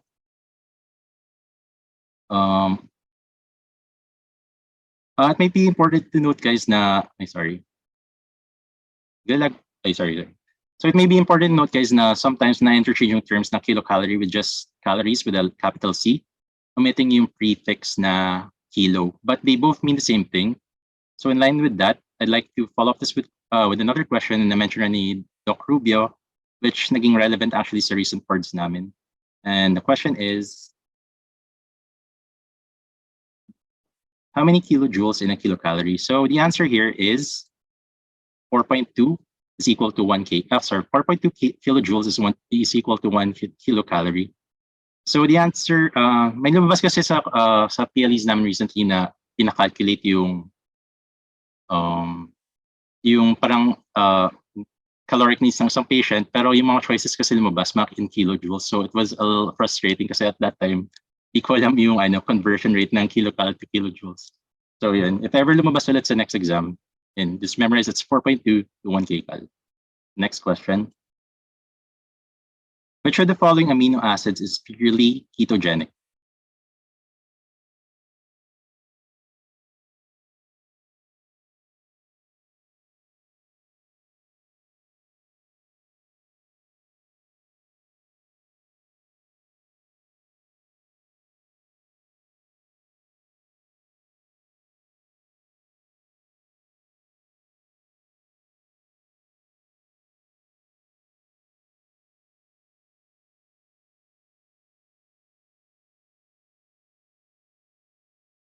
Okay, so actually the answer here is, leucine. So actually, guys, there are actually only 2 purely ketogenic amino acids, and they both start with the letter L. Oh, by the way, mga 55% pala kumuha na. So most of you got it correct, or I was hoping a bit higher pa. So anyway, there are only 2 which starts purely ketogenic, and they both start with the letter L. That's leucine and lysine. And what ketogenic amino acids basically means that they can be directly converted into acetyl-CoA and then potentially into ketone bodies in case of starvation. Actually, yung distinction lang kasi dito talaga apparently for ketogenic is that they can be directly converted to acetyl-CoA. Kasi in theory, for example, for glucogenic, they can be converted to pyruvate. And if you think about it, pyruvate can be converted also to acetyl-CoA. So yun yung distinction apparently. And glucogenic amino acids, on the other hand, are amino acids that can be eventually converted to glucose in the process of gluconeogenesis. Personally, I feel like just memorizing leucine and lysine is enough. But if you're feeling a little extra, you can also memorize both ketogenic and glucogenic amino acids because they're a lot less compared to just purely glucogenic amino acids. With the so the mnemonic I use is just TIP, or basically how I memorize is lahat ng letter T, letter I, and letter P, ay both glucogenic and ketogenic. So just a disclaimer though, the P here is actually for phenylalanine. It's not proline. And proline, with along with the rest of the amino acids not listed here, are just purely ketogenic. Okay. So next question. A patient with problems falling asleep may benefit from what supplement? From a supplement which is a derivative of what amino acid?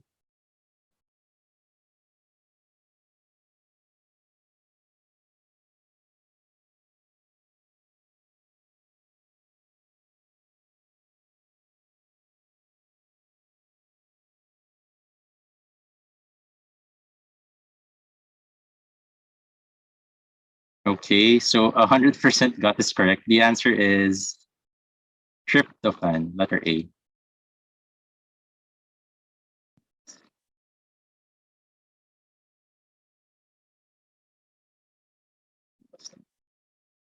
Ayun. So I'd say personally, this is somewhat of a tricky question just because although 100% got it correct naman, because it's a layered question. Now, first of all, you have to figure out first what is the supplement that can be given to this patient. And second, you'll have to figure out what amino acid is the derivative of this particular supplement. If you ever plan to take the USMLE, usually kasi these are the types of question you encountered, like double layered siya. But a similar question came out to our recent board exams. So I just put this here. Next slide. Okay, so first of all this, the supplement in questions, if you guys are ready to figure out, is melatonin, which is a derivative of serotonin, which is further a derivative of tryptophan. Melatonin is a hormone produced by the pineal gland at night and has been associated with our circadian rhythms and therefore has been often used in treatment of sleep disorders, in this case, sleep onset disorder. So another important amino acid derivative I'd like you to memorize is the phenylalanine line. So phenylalanine can become tyrosine, which is an important precursor to products like your thyroid hormones, melanin, and of course your catecholamines like dopamine, norepinephrine, epinephrine. And another one is glycine, which is combined with succinyl-CoA, as I previously mentioned, to become a precursor of heme. It is also an amino acid, or rather, it is only the amino acid that is unique to purines. As in, there's a question, hypothetically, there's a question that comes out that asks, what amino acid contributes only to purines? The answer there is glycine. So next question. Which of the following statements regarding replication, transcription, and translation are true? Is true.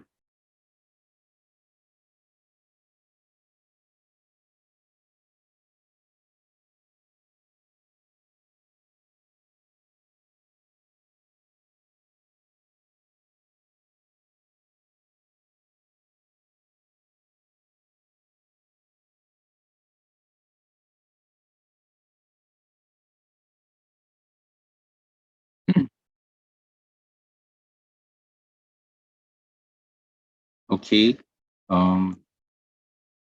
So this question is maybe a little tricky then, depending kasi it's medyo semantic rin kasi yung question, that's how you understand it sometimes. And so anyway, the answer here is actually letter D. So translation reads a template mRNA in a 5' to 3' direction. So okay, so choice A is wrong because actually DNA synthesis specifically occurs in a 5' to 3' direction. Transcription also occurs in the same direction. And by effect, letter C can be ruled out because it only occurs in the 5' to 3' direction. So because of the nature of the elongation of nucleic acids, they can only elongate in a 5' to 3' direction as seen here. So both DNA and RNA synthesis reads their respective template in the 3' to 5' direction. The exception to this rule, of course, is translation, which occurs in the opposite direction when it reads its template its template mRNA. Although you can see it also goes in a 3' to 5' direction with regards to its tRNA, although I guess it's all again more correct to say it goes in the N terminus to C terminus, as mentioned kanina ni Doc Rubio. Because amino acids bind to each other, not yung tRNA mismo. And medyo significance lang siguro nito is regards to micro. So positive sense RNA viruses can just means that they are oriented in a 5' to 3' manner, and therefore can be directly converted into their viral proteins. Whereas negative sense RNA viruses, which is 3' to 5', must first be converted into their positive sense strand. So if hypothetically there's a question that's asking for the orientation, or more technically speaking, polarity of a positive sense RNA virus, they are in a 5' to 3' direction. If metro confusing, don't worry about it too much. Just remember that the synthesis of nucleic acid chains occur in a 5' to 3' direction, and the way they read the template is the opposite, so 3' to 5'. The only exception is when translating na, you read it in the 5' to 3' direction. So next question. The affinity of myoglobin for oxygen follows what type of curve?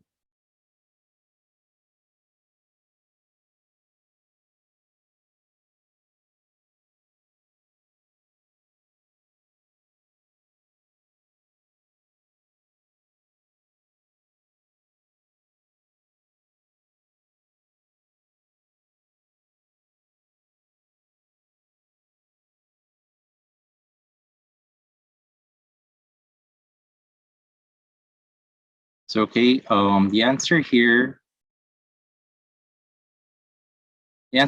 is hyperbolic. I remember the question, guys. Here, the question is asking for myoglobin. So just to follow up for that question is, by the way, 70% pala got that right. What type of oxygen dissociation curve does hemoglobin follow? So the answer here is sigmoidal. Na briefly discuss na ni Doc Rubio kanina for a reason naman, kasi the oxygen dissociation curve is a relatively high yield concept that may also come out in your Fisher exam. In our case, it came out in both Biochem and Fisher. First, we should just briefly differentiate yung myoglobin and hemoglobin. So hemoglobin is found in the blood, and its function is to transport oxygen. Its relationship with oxygen can be represented by a sigmoidal curve, as seen on the right, as it has 4 hemes and therefore can carry 4 molecules of oxygen. Myoglobin, on the other hand, is found in the muscles and follow a hyperbolic curve, as seen on the right. You'll notice that it has a relatively higher affinity for oxygen compared to hemoglobin. This is due to the fact that its functioning is for storage, for storage for oxygen for the use of muscles for aerobic energy. Also, unlike hemoglobin, it can only bind to one oxygen molecule. One important thing to note is that hemoglobin, because it has 4 subunits, manifests with what is called as positive cooperativity. But this simply means that when one of the heme units and the hemoglobin, because remember 4 nga sila, binds to an oxygen molecule, then the other 3 units will also want to bind to oxygen. So parang na peer pressure siya in a way na dapat pareha silang lahat. This is actually what gives hemoglobin its associated sigmoidal curve. Note that positive cooperativity only is a phenomenon for hemoglobin, not myoglobin, kasi yun nga, myoglobin only has 1 heme, unlike hemoglobin, which has 4. I'd also like you guys to take note of the 2 forms of hemoglobin, and that is the taut form, which is the form where it has low affinity to oxygen, aka there are no oxygen bound, and the relaxed form where it has high affinity for oxygen, and all 4 heme units are bound to oxygen. So just very briefly, you probably are already aware of these concepts of the factors that affect hemoglobin's affinity for oxygen, like partial pressure of CO2, temperature, pH, and 2,3 bisphosphogystrate.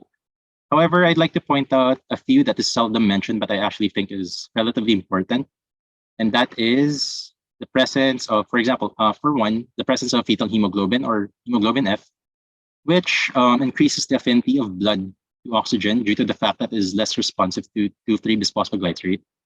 Remember, guys, that the effect of 2,3-bisphosphoglycerate is to decrease the affinity of hemoglobin to oxygen. So being less responsive to 2,3-bisphosphoglycerate increases the affinity of blood to oxygen, or specifically the affinity of hemoglobin F.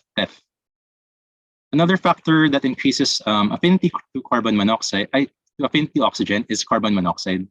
So carbon monoxide has an inherently higher affinity to heme compared to oxygen.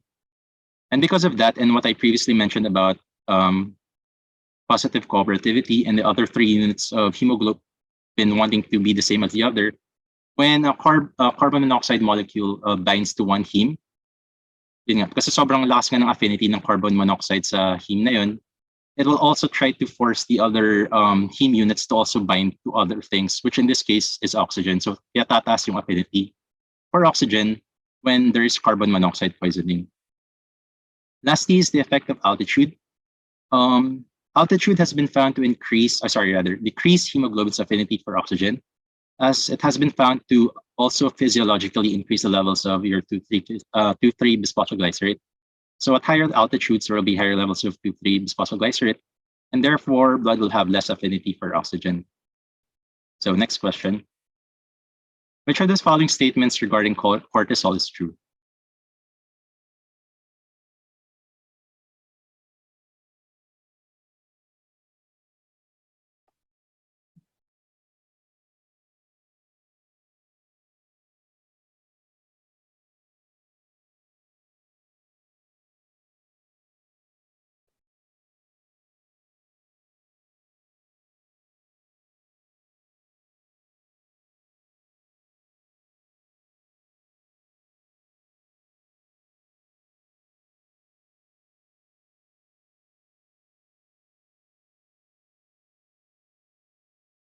Okay, actually, for only 32% got the answer right.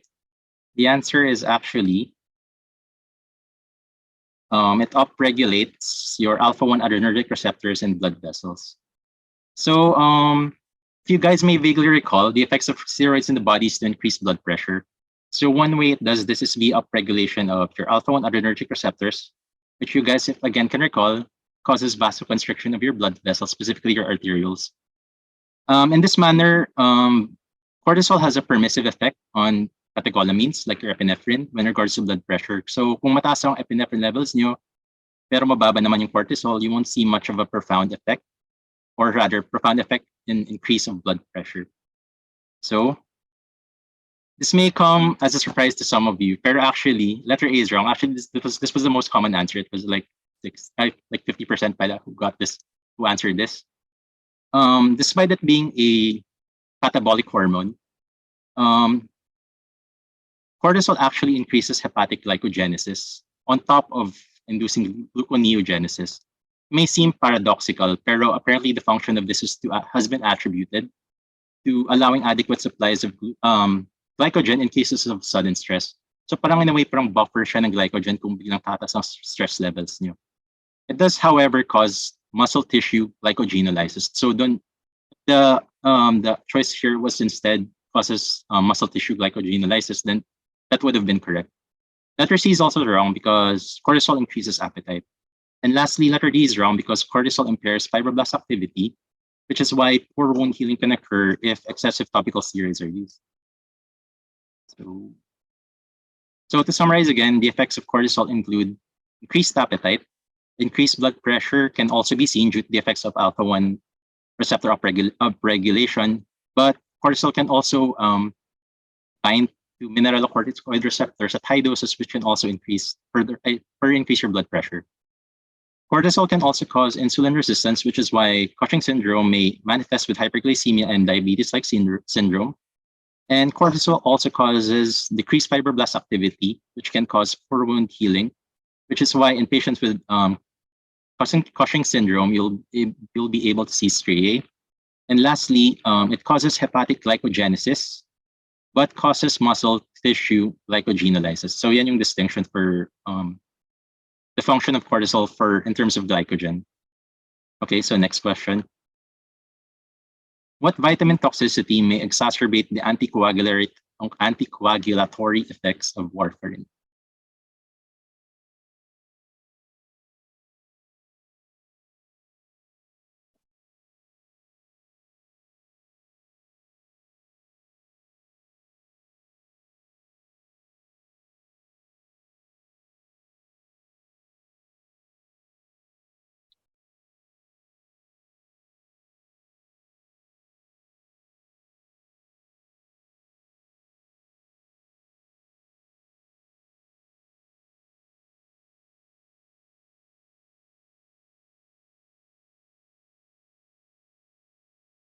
So the answer here is actually letter C, or vitamin E, also known as your tocopherol.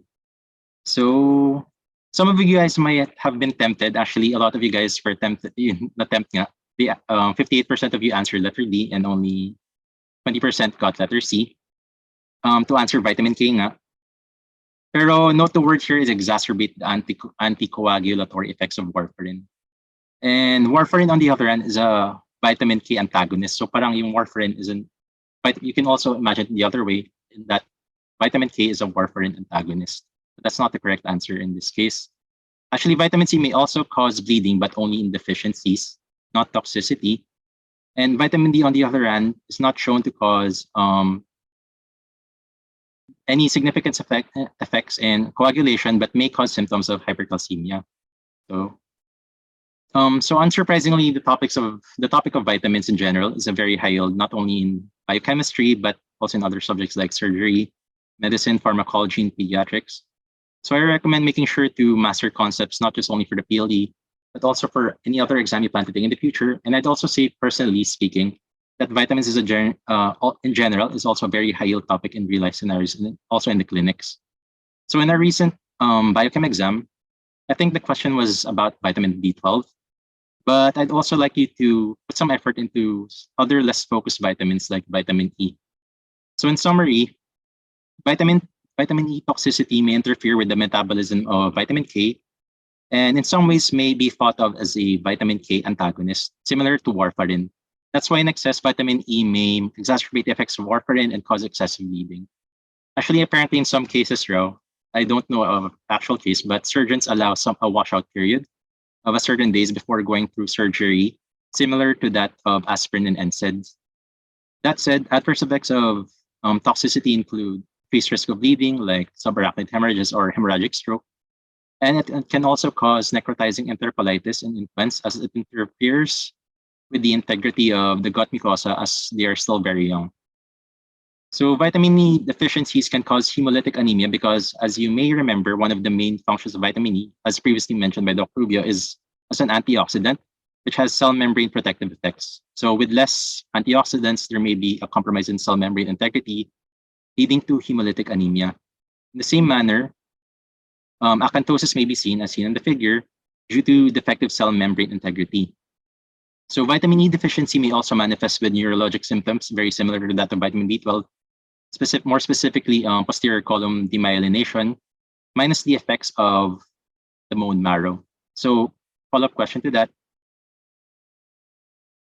A patient with impaired vibratory sense and proprioception, but no megaloblastic anemia seen on peripheral blood smear may be deficient in what vitamin? So the answer here is vitamin E deficiency. If a patient comes to you with impaired proprioception and vibratory sense, that's already a problem in the posterior column. That means there are only two possible vitamin deficiencies possible as an answer. That is vitamin B12 or vitamin E. Check nyo na lang siguro yung peripheral blood smear.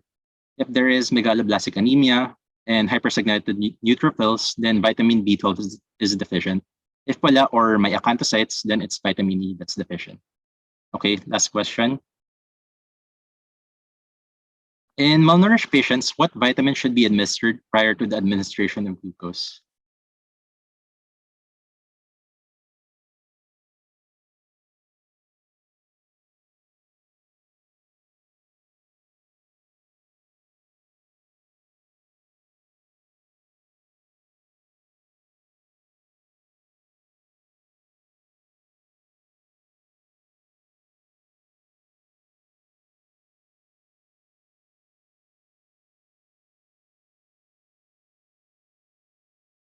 So the answer here is letter A, which 54% of you got correct. Okay, so this is a rather important concept in nutrition that you might actually see in the clinics. So why must we administer thiamine in malnourished patients prior to giving glucose? The answer here is because of the enzyme pyruvate dehydrogenase. Normally, if you administer glucose, this will eventually be converted to pyruvate via glycolysis, and afterwards pyruvate will be converted to acetyl-CoA by the enzyme pyruvate dehydrogenase. And then it will enter the Krebs cycle and then into the electron transport chain for aerobic metabolism for energy. However, the enzyme pyruvate dehydrogenase requires vitamin B1 for its to function. So in states of deficiency, pyruvate dehydrogenase will not work and instead will shunt into producing lactate, which may lead to lactic acidosis and lead to all sorts of damage to the body.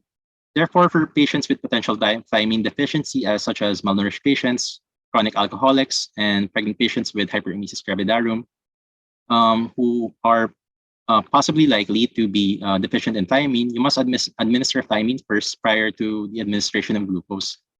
In chronic alcoholics suffering from Wernicke encephalopathy, in particular, this can worsen the condition. So lastly, I'd like to point out that pyruvate dehydrogenase is a complex of 3 enzymes that require 5 cofactors. The mnemonic most often used for these cofactors, and what I personally use also, is Tender Loving Care for Nancy, which stands for thiamine, lipoic acid, coenzyme A, FAD, and NAD. Other enzymes that use the same 5 cofactors include alpha-ketoglutarate dehydrogenase and branched-chain alpha-ketoglutarate dehydrogenase. As you can imagine, deficiencies of any of these cofactors will probably affect all 3 enzymes simultaneously. So actually, that's it for my Quizmaster session. Thank you for listening, and I hope at least some of you picked up a few things that you might find in your future exams and maybe even in your real-life clinical scenarios. Thank you. All right, thank you so much, Doc Keith. Guys, do you have any questions? Any questions for our Quizmaster? If wala, we may now proceed to our introduction to pediatrics. Good evening, Doc Broly. Evening, everyone. Good evening, Ian. Let me share my screen first.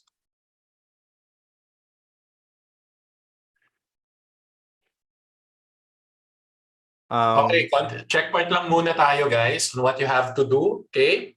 For those who came in late o kaya doon sa hindi pa ginagawa to, unang-una muna, panoorin nyo muna yung orientation tsaka yung study strategies lecture series natin.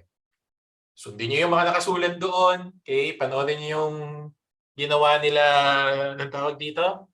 Nila Avelo tsaka nila, sino pa yung isa? Ian? Wala, bigla yung name sa Doc Jonathan. Si Jonathan. Okay? So watch that first if you haven't done so. That will give you an idea kung paano mag-aral. Kasi hindi pwedeng diretso ka lang sa handout, diretso ka lang sa lecture videos. Ma-overwhelm ka talaga dyan. Hindi mo alam kung paano i-absorb yan in an optimal manner. Also, stick to the basic na strategy natin starting with your batch. Pre-test 100 questions sa umaga. 1.5 hours. Kasama na yung pagbasa ng rational. Main handout, lecture video. Okay, you can either unahin mo na yung video, 2 hours, and then handout, o kaya pwedeng sabay, o kaya pwedeng mauna yung handout. It's your choice. My personal preference is lecture video muna, mga 2 hours, and then doon ako mag-proceed sa handout. Okay? Your handout, printed sa left, wag sa right. I-ring bind nyo siya sa right, wag sa left, if you are right-handed, para pag binukas nyo siya, on the right side of right page will be blanks na pwede nyong sulatan ng mga notes ninyo. Okay? Post-test should be done, okay, after you're finished with the handout. And then you do flashcards kung nasa CR, kung nasa kotse, kung kumakain, okay, mga pampalipas oras. Also, you need to take care of your mental health, obviously, okay, while preparing for the board exams. Hindi pwedeng aralan talaga. So may non-cognitive preparation. Exercise will really help. Ma-normalize man lang yung blood sugar ninyo. Ma-pump up yung adrenaline ninyo. Okay? Make you feel better because you're not gaining so much weight. Okay? So you do your exercise. 1 hour per day. Okay, pagkagising sa umaga or after gumawa ng pre-test sa umaga, you do your exercise. Yung sleep, iba-iba yan, number of hours per person. Some are okay. Most students, okay na with 5 to 6 hours. Some will require more, as much as 7 or 8. Ang importante lang pagdating sa pagtulog ay, this is my personal advice number 1, limit the daytime naps that you do, especially close to the exam. Number 2, kailangan regular yung tulog. Regular yung time. Kung matutulog kayo ng 11 p.m. to 5 a.m., every day dapat ganon. Hindi pwedeng all night mag-aaral for today and then the next day matutulog, dire-diretso, gigising na lang ng 2 p.m. Huwag ganon. Okay? Kailangan yung body mo, predicted niya kung kailan siya gising, kung kailan siya dapat nagbabasa, nakaka-absorb ng information. Also, you need to reflect a lot. I'm a person who believes in constant self-reflection. People have problems, whether it's personal or family problems. They will always be there. There will always be students na meron. If you're a second taker, repeater, sometimes there's also that feeling of inadequacy, fear and frustration that will crop up. Okay? Perhaps not daily, but they will crop up one way or another. So, you need different ways of managing this. Personally, I try to manage that by focusing on what I need to do for the day. Then, binubuhos ko talaga. Gusto kong masabi sa sarili ko na ginawa ko na lahat. Meaning, ginawa ko na yung best ko para mag-aral. Ginawa ko na yung best ko para makapag-concentrate. Ginawa ko na yung best ko para maging disiplinado. I'd like to be able to say that because if I feel na ginawa ko na lahat in terms of discipline, concentration, in terms of what I can do in terms of studying, I take comfort in that, and it lessens yung feelings of inadequacy, fear, and frustration. That's what I did when I was preparing for my own board exams. Some students, about 200 or 300, are still doing their internship right now. Okay, so it's a much harder road for them. Highly recommend that you take up a mentor. Okay, talk to your mentor kung paano i-adjust yung schedule, paano mag-aral. I gave you some recommendations at the start. You can talk to me also, message me, okay? And I'll gladly counsel kung paano natin pwedeng ayusin yan. So, take care of your mental health for everyone here, okay? Right now, may mga family reunions. Minsan, may mga hindi magandang nasasabi yung mga kamag-anak, kaibigan. So, different ways of coping regarding that, different ways of addressing that. So, personally, ako talaga, di ba, nasabi ko na sa inyo, mindset ko parang dapat military school or parang kang nasa kumbento, seminaryo pag nag-aaral ka ng boards. So I tend to shut out, block the noise, just focus on what I need to do, what I need to study. Okay? Dahil tingin ko yun yung best approach. I try to use work as a way for me to get my head away from sources of frustration like other people. Okay? So, for Pedia, specific instructions. Okay?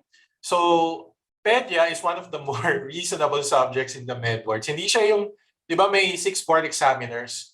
So, they do 2 subjects at a time. Yung examiner for Pedia, siya pa rin since probably 10 or 15 years na, hindi nagbago. So, that's good news dahil yung pagkakagawa ng Pedia questions, consistent to for almost all batches. It's very reasonable dahil gawa siya sa Nelson's, nakabase siya sa must-know topics. Yung mga tipong kailangan talagang alam ng general physician. So with the exception of one batch, I think, I forgot what batch that is, I think March 2021, na naging medyo mahirap, okay, medyo outside of Nelson's. Outside of that one particular batch, all batches have good feedback regarding the teachers, regarding the handouts on Pedia and Topner. Simply because, guys, pag nakabase sa textbooks, nakabase sa must-know topics ang board exams nyo, yakang-yaka syempre ng top-notch yan. Yung mga teachers nyo, magagaling yan So kapag nakabase sa textbooks, wala kayong magiging problema. And so far, even for October 2022, okay, students are satisfied to perform decently naman when it comes to Pedia. So what are the improvements that we did since October from the October 2022 papunta sa batch ninyo March 2023? Not so much, to be honest. We've incorporated the corrections and updates, mga clinical practice guidelines updates. We've converted some of the QR codes in the handout to yellow boxes para mas mabilis basahin. But guys, parang napaka-perfect na yung Pedia handout ninyo at yung parating nyo na Pedia Purse. However, I would still recommend that you utilize if you're a previous enrollee, that you utilize the new Pedia handout. Okay? Para at least hindi kayo maano dun sa yung mga incorrect statements dati o kaya yung mga incorrect portions. Tsaka yung mga updates, makita nyo rin. Okay? So probably nabago lang dito is what? 3-5%? But yung 3-5% na nabago are still something that you should know since this is a clinical subject, something that you should know for general practice. So please utilize, if you're a previous enrollee, the new Pedia handout. Okay? Again, maintain your concentration and discipline. Diyan tayo, nasa control yan Nasa control ng tao ang pagko-concentrate at ang pagdidisiplina sa sarili. So dahil nasa control niyo yan, nasa control natin yan, okay?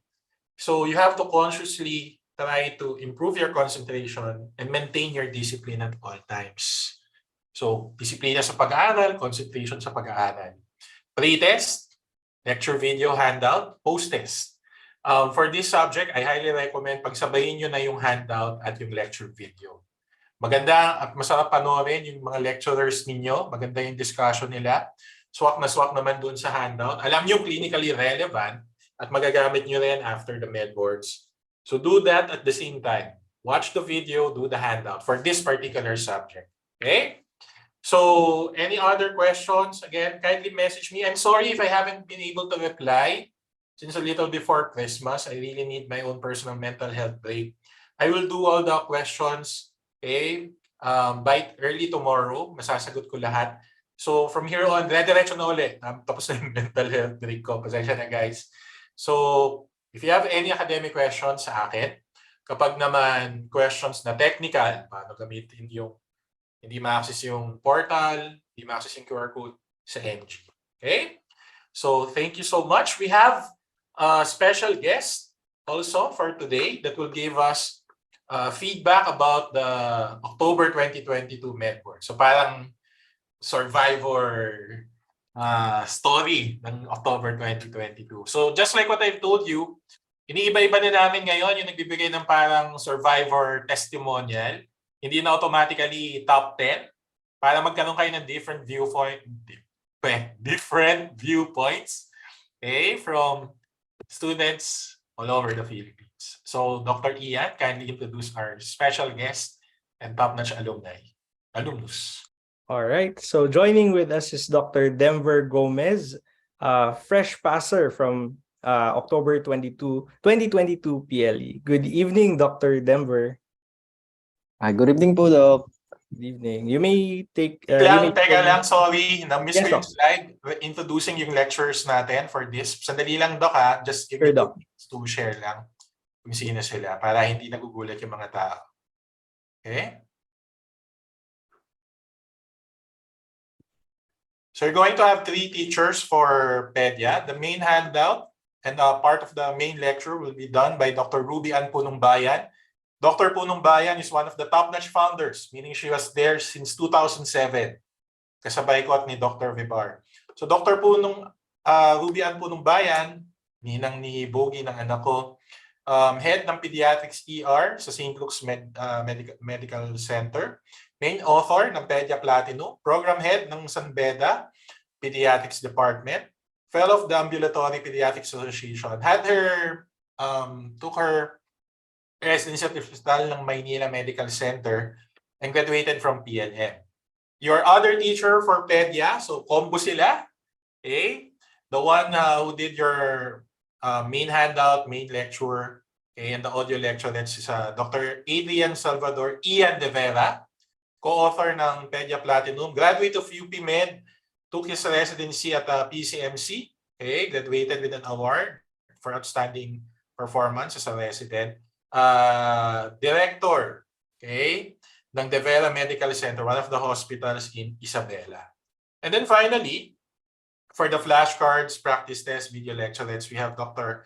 Mary Jolene Arada, top 10 noong March 2022 board exams, a graduate of UST. So yung pearls ninyo, so mag-iiba. Dati ang pearls for October 2022 was Dr. De Vera. We decided, ini-switch namin sila every year. Nagkakaroon ng switch sa pearls. So Dr. Ruby Alponumbayan na naka-assign for pearls ng March 2023. So yun yung yun yung difference. Mainly nung October 2022 program natin ng Pedia versus sa March 2023. Okay? So yun lang. Maraming salamat. Back to you, Denver. Okay? Kindly give your testimonial about pediatrics. Nakamute ka, Doc, ha?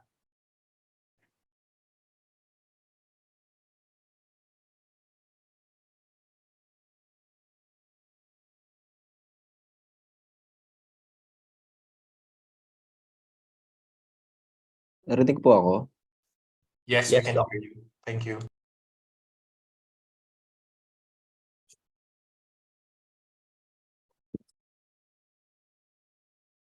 Good evening. I'm Dr. Denver Gomez, and I'll be sharing my experience about the recent board exams, particularly in the subject pediatrics. When we hear pediatrics in med school, you might say na, naku, ang hirap, or ginapang ko lang yan ng med school. But fortunately, in the boards, this subject is much easier compared with the other 11 subjects, and mas mahirap pa yung questions when we are in med school. If I'm going to rate it from 1 to 10, 1 would be the easiest and 10 is the hardest, I'll rate my experience as 6/10. Given na average student lang ako, I'm not a cum laude, and just pumapasang student lang. Ayan. So why? Most of the questions are must knows. Makatarungan ng mga tanong. For example, the examiner asks about the importance of APGAR score and the route of administration of vaccines, which I think very essential to know as general practitioners. And I think very few questions lang yung sobrang hirap and not even discussed in med school. Then most are objective type of questions. For example, what I've remembered, they ask about Klinefelter syndrome. So, basic siya eh. So, dapat masasagot mo siya kaagad. The question stated like this: which of the following chromosome is associated with Klinefelter syndrome? And there are, I think, 10 questions pertaining to cases. What I've remembered, the case is all about immunology. I'm not sure if it is chronic granulomatous disease. Parang ganun. Parang you need to diagnose the case, determine the most appropriate diagnostic modality and treatment.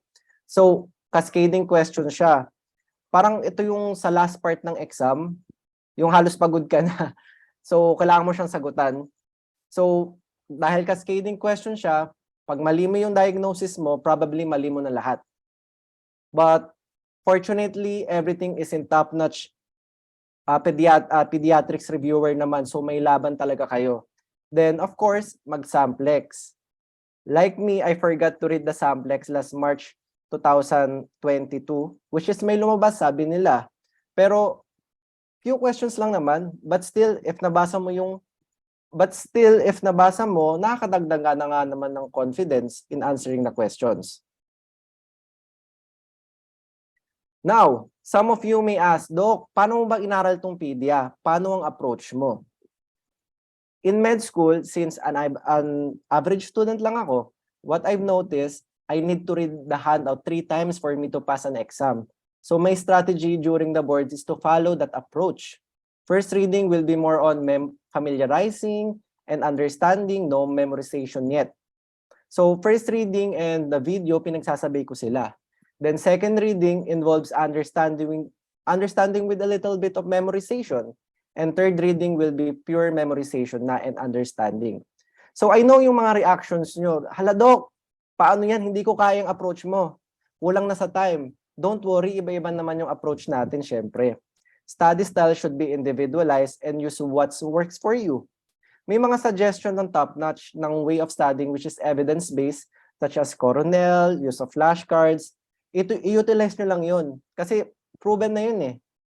Pero kahit ba proven siya, piliin nyo pa rin yung talagang gagana sa inyo. Like for example, coronel notes. Kaya ba ng time ko mag-coronel notes? I-assess nyo lang yung sarili nyo, paano nyo siya aaralin. But as much as possible, as of now, dapat alam nyo na yung attacking gagawin nyo, paanong aral nyo, paano yung study style nyo. Para hindi kayo naghahabol in the end, hindi ko pa rin alam. Nag-struggle pa rin ako paano ko aaralin to. So going back, if first reading lang ang kaya, that's fine. Marami akong kakilala first reading lang. So the best approach for those first reading lang ang kaya is namnamin nyo yung handout nyo. Understand and memorize the entire pediatric top-notch handout, but give more attention on topics such as neonatology, infectious disease, cardiology, pulmonology, immunology, and nutrition. Why? Upon checking the previous board exam questions, these topics are always come out during the boards. So, like sabi ni Doc Broly kanina, same examiner ang gumagawa ng pediatric exam. So, the probability na may lumabas from these topics are much higher. So, ipagdasal natin na same examiner pa rin ang gagawa. But please, as much as possible, aralin yung lahat ng nasa handout. We may never know what questions will be asked. Then, if you're having a hard time in memorizing, you may utilize mnemonics or use flashcards or an easy way to remember it. Kasi in the board, sa dami-dami mong binasa, trust me, hindi mo matatandaan lahat. So please utilize memory aids such as mnemonics. Then, after reading and memorizing, answering the practice test or samplex will be helpful in enhancing your critical thinking skills. And it will allow you to gauge what topics you need to focus on. Parang ang naging setup ko is nagsasagot akong 100 items. Ang gino-goal ko is above 50. Kasi ang sabi nila is above 50 ang safe. Safe na raw yun for the raw score. Pero in pediatrics, basta tandaan nyo, once na madali yung exam, dapat mataas ang makuha nyo because of the MPL. Kasi sayang, like sabi mong madali, pero sayang kung kaya mo maka 90 na percentage. Malaking panghatak din. Then lastly, prayers lang talaga. Just do your best. Kasi once na ginawa mo yung best mo, wala kang pagsisisihan in the end. And God will do the rest. So yun lang po. Thank you.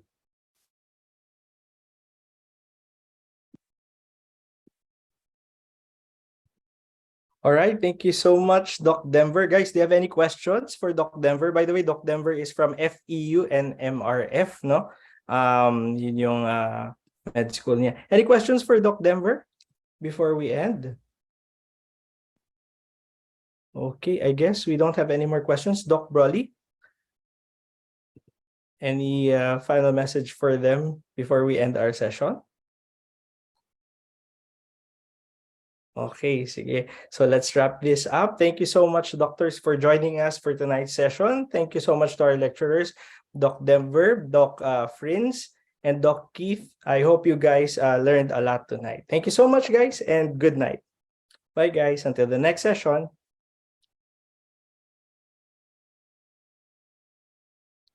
Bye, doctors.